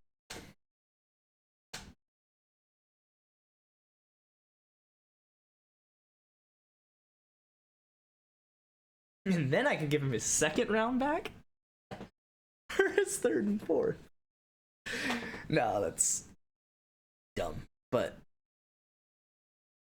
well, actually, hold up. I can give him his second rounder back for his third and fourth this year and third and fourth the year after. So I would have his entire 2026 draft. But he would have... Oh, and his third and fourth this year. But he would have his 1 and 2 next year back. That would be so fucking funny. Holy shit.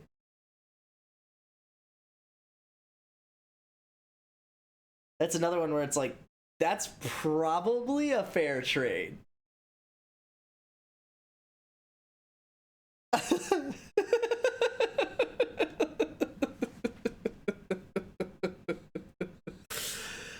Oh, man.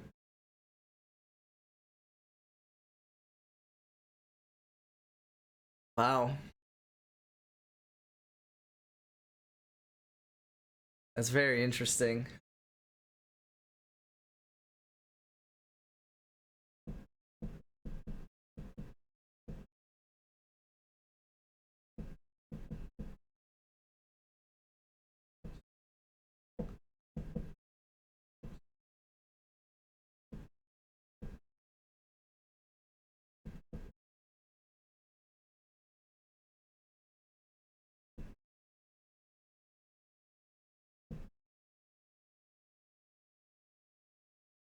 But again, with the player count, like, I just don't benefit from that many picks.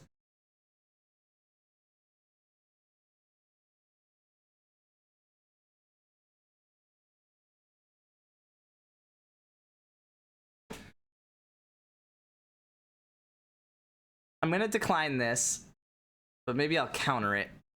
So I give him his first this year and get his first the year after, but instead of taking his third and fourth this year, which I don't really care about, I take his... I could just take my 15 back. And 17 back.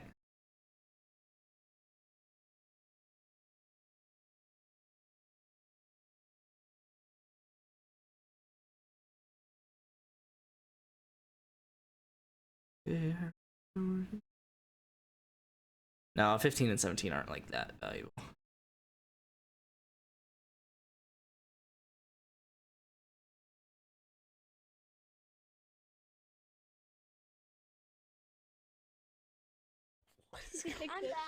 What's up, just 5 zeros? Your sub welcome might be my favorite. It just makes me happy every time I hear it. Are you winning? I did win Did I win my last game of chess? I hope I did. I did, with 64 accuracy. I was fucking 1 in 5 the last 6 games, but I got a win. What am I? Ugh, 1453. Jeez. Nice. Yeah, now I'm on Fantasy Football. Wager asked, offered a trade. Basically, I have his first round pick this coming year. I also have his second, but that's not important for this. I have his first round pick this coming year. He wants it back, and he's willing to give me his first round pick the year that follows. But to make up for that year delay, he'll give me his third and fourth. I guess it's this. He'll give me his third and fourth this year and his first next year, in return for his first this year. So it's like he's kind of like, oh fuck, are you on the realm? Oh shit. I have to piss really bad, and I also just have to get off in the first place. So I guess I can't hop on, but I want to. But yeah, I'm trying to be winning here as well. I just don't want that many picks in this draft. Like, I don't care about his third and fourth. So I'm trying to, but I wouldn't mind giving him his first back, to get his first year later and something else. I just want Survival World with the new update and all that, the trials and stuff. I like that.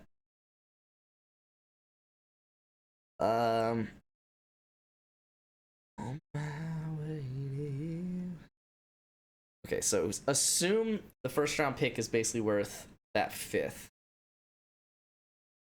What is the next year's first round pick worth?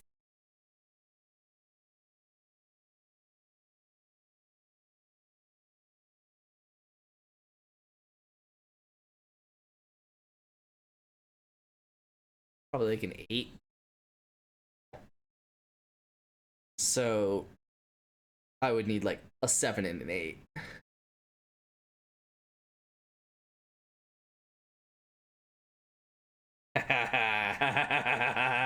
He won't do it, but I want it so bad.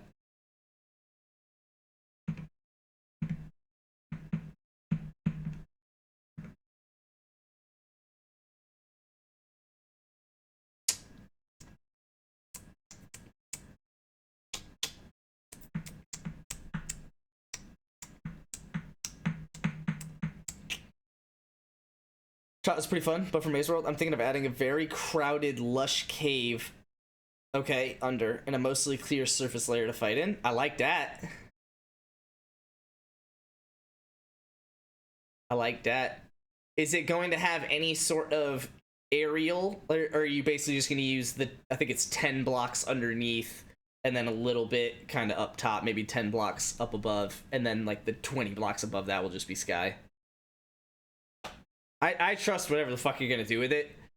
I'm just curious. Sounds lit. Cause I think a like a lush cave center would be sick, especially from like a, you know, you got a parkour for the loot perspective, or just find your way around.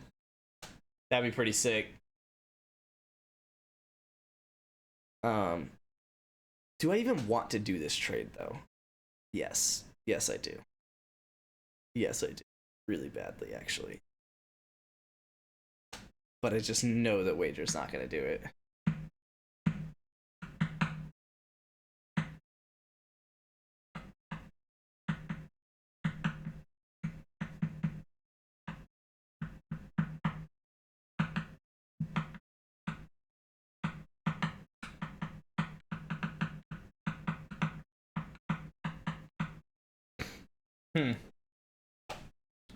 Every fork in the road.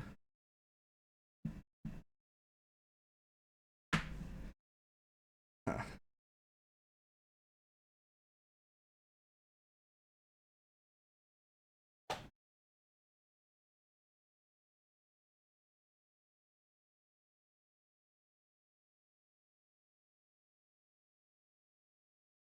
He's not gonna do it. He's gonna counter with his 9. It's like, bro, that's 2 rounds later.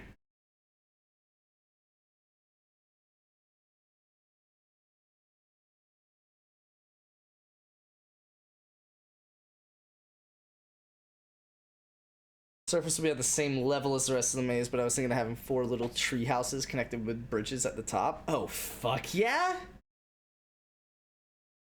Hell yeah!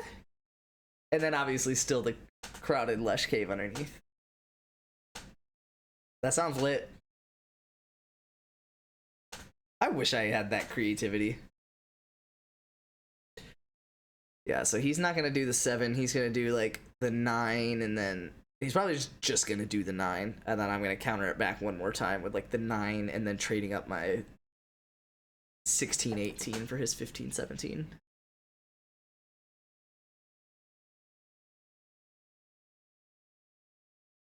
Yeah.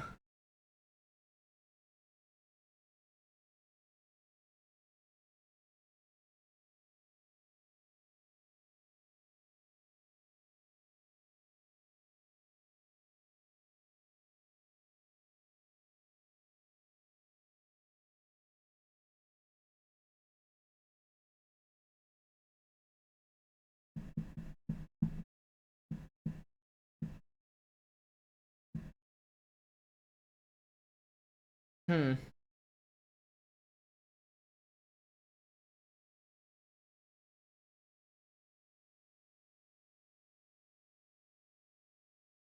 all tree groups in the four corners last time I was on.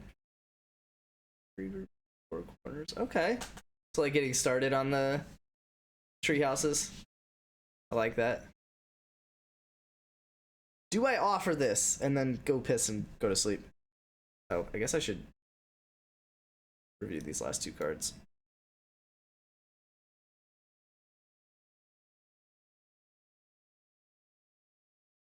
C5. Cool.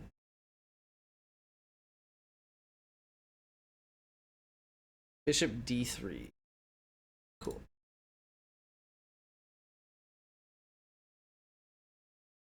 Unhealthy to hold your pee, so maybe you should pee. Nah, dude, that's how you make your bladder strong.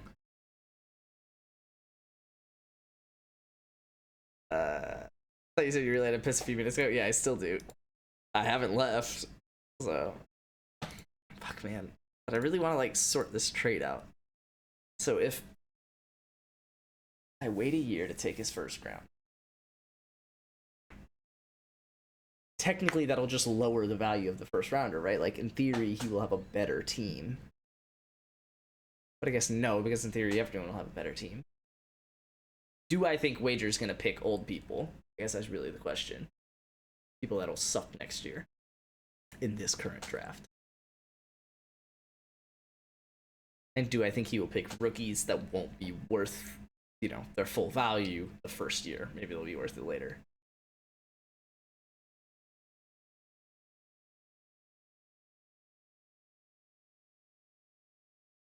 Yeah.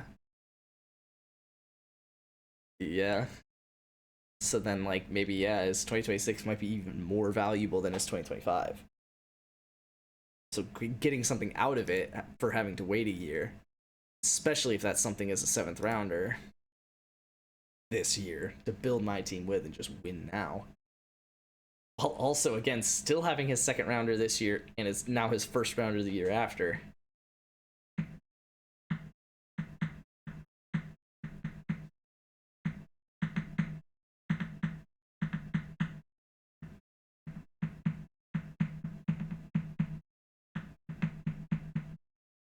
What I could do is I could just trade his 1st rounder back for his 1st and 2nd the year after.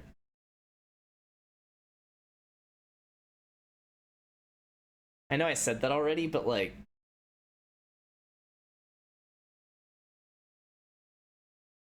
And then I also said to trade his 2nd rounder for the rest of his picks.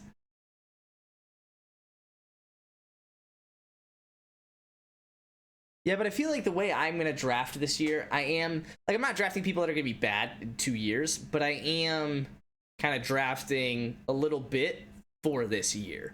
So, like, yeah, I'm going to try and draft people like Sam Laporta and Brock Bowers, maybe, right? And, like, young quarterbacks like, whatever, Trevor, Herbert, you know, whoever's available. But it's like Brock Purdy, obviously. But I feel like a lot of my...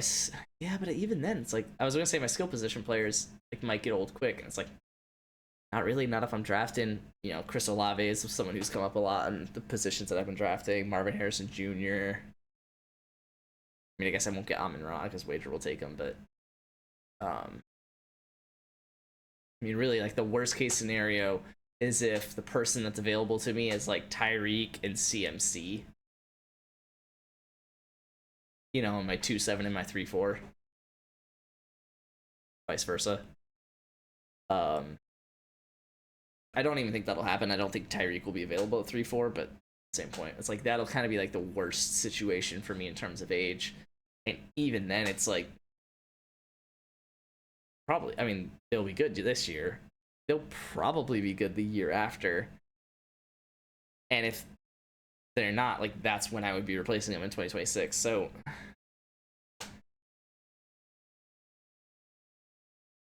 that's when I would need a lot of picks. So trying to take his 1st and 2nd might be a vibe. But also, hold on.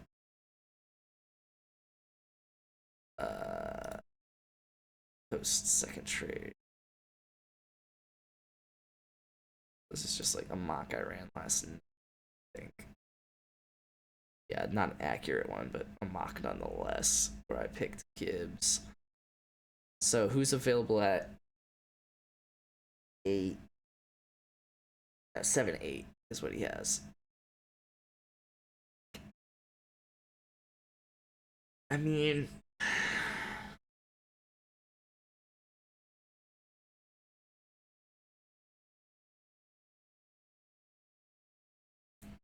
definitely enough people for my team to be valuable.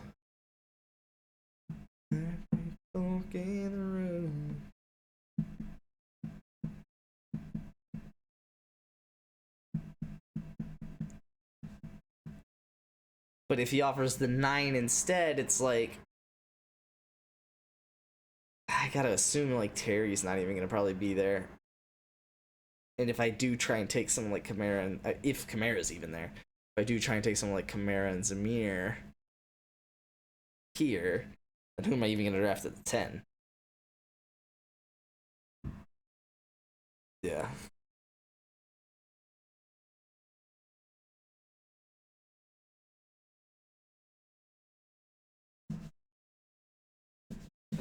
Yeah. The end of the 9th round is too late. It's too late. You gotta maybe like a rookie QB, right? Like a Bo Nix, Michael Penix. That's actually not too crazy, but like, am I really gonna start saving that already? Kinda, I guess, because yeah, when you think about it, if that's what I get, he's like, both of those are kind of first round picks this past year. Like, not quite. Hence them, yeah, we're being projected to go 10th round. But I mean, they're definitely late seconds, early thirds. And I mean, a late second right now is probably not quite worth a first rounder next year. I mean, it's probably a late second, early third is probably worth a second next year, maybe a little more. And so if I'm trading a first next year for basically a second next year and a first the year after, that's pretty valuable. So like going and trying to take the, I mean, so especially if I get the 7 out of it, that'll be good. But I know he's gonna counter with the 9. I don't feel like that's what I want to do. I don't feel like there's enough value at the 9 for me to give a shit at all. And I already have his 8. So he can't really do much else. So he's just gonna he's gonna listen to this part of stream because he's in no life, and then he's gonna go and offer next year's first and second, or I guess the year after's first and second for next year's first. And it's like, probably should do that.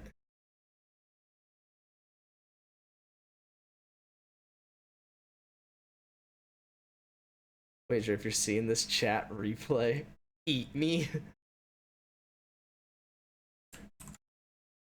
There, he sees it on screen now.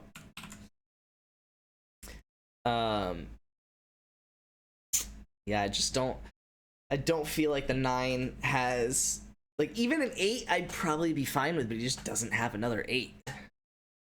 If he could get a 3-way trade where I get Luke's 8,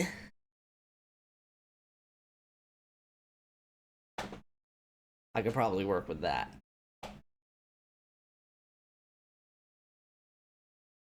I could probably work with that. Or Kenny's 8. But I guess I should try the 7th rounder. And I just know he's not going to do it. So, fuck it. But I need to piss and go to sleep.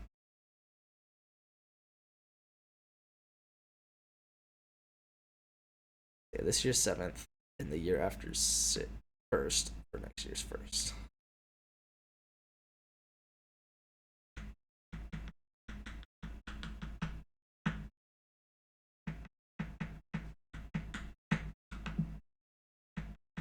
Should I give it 24 hours?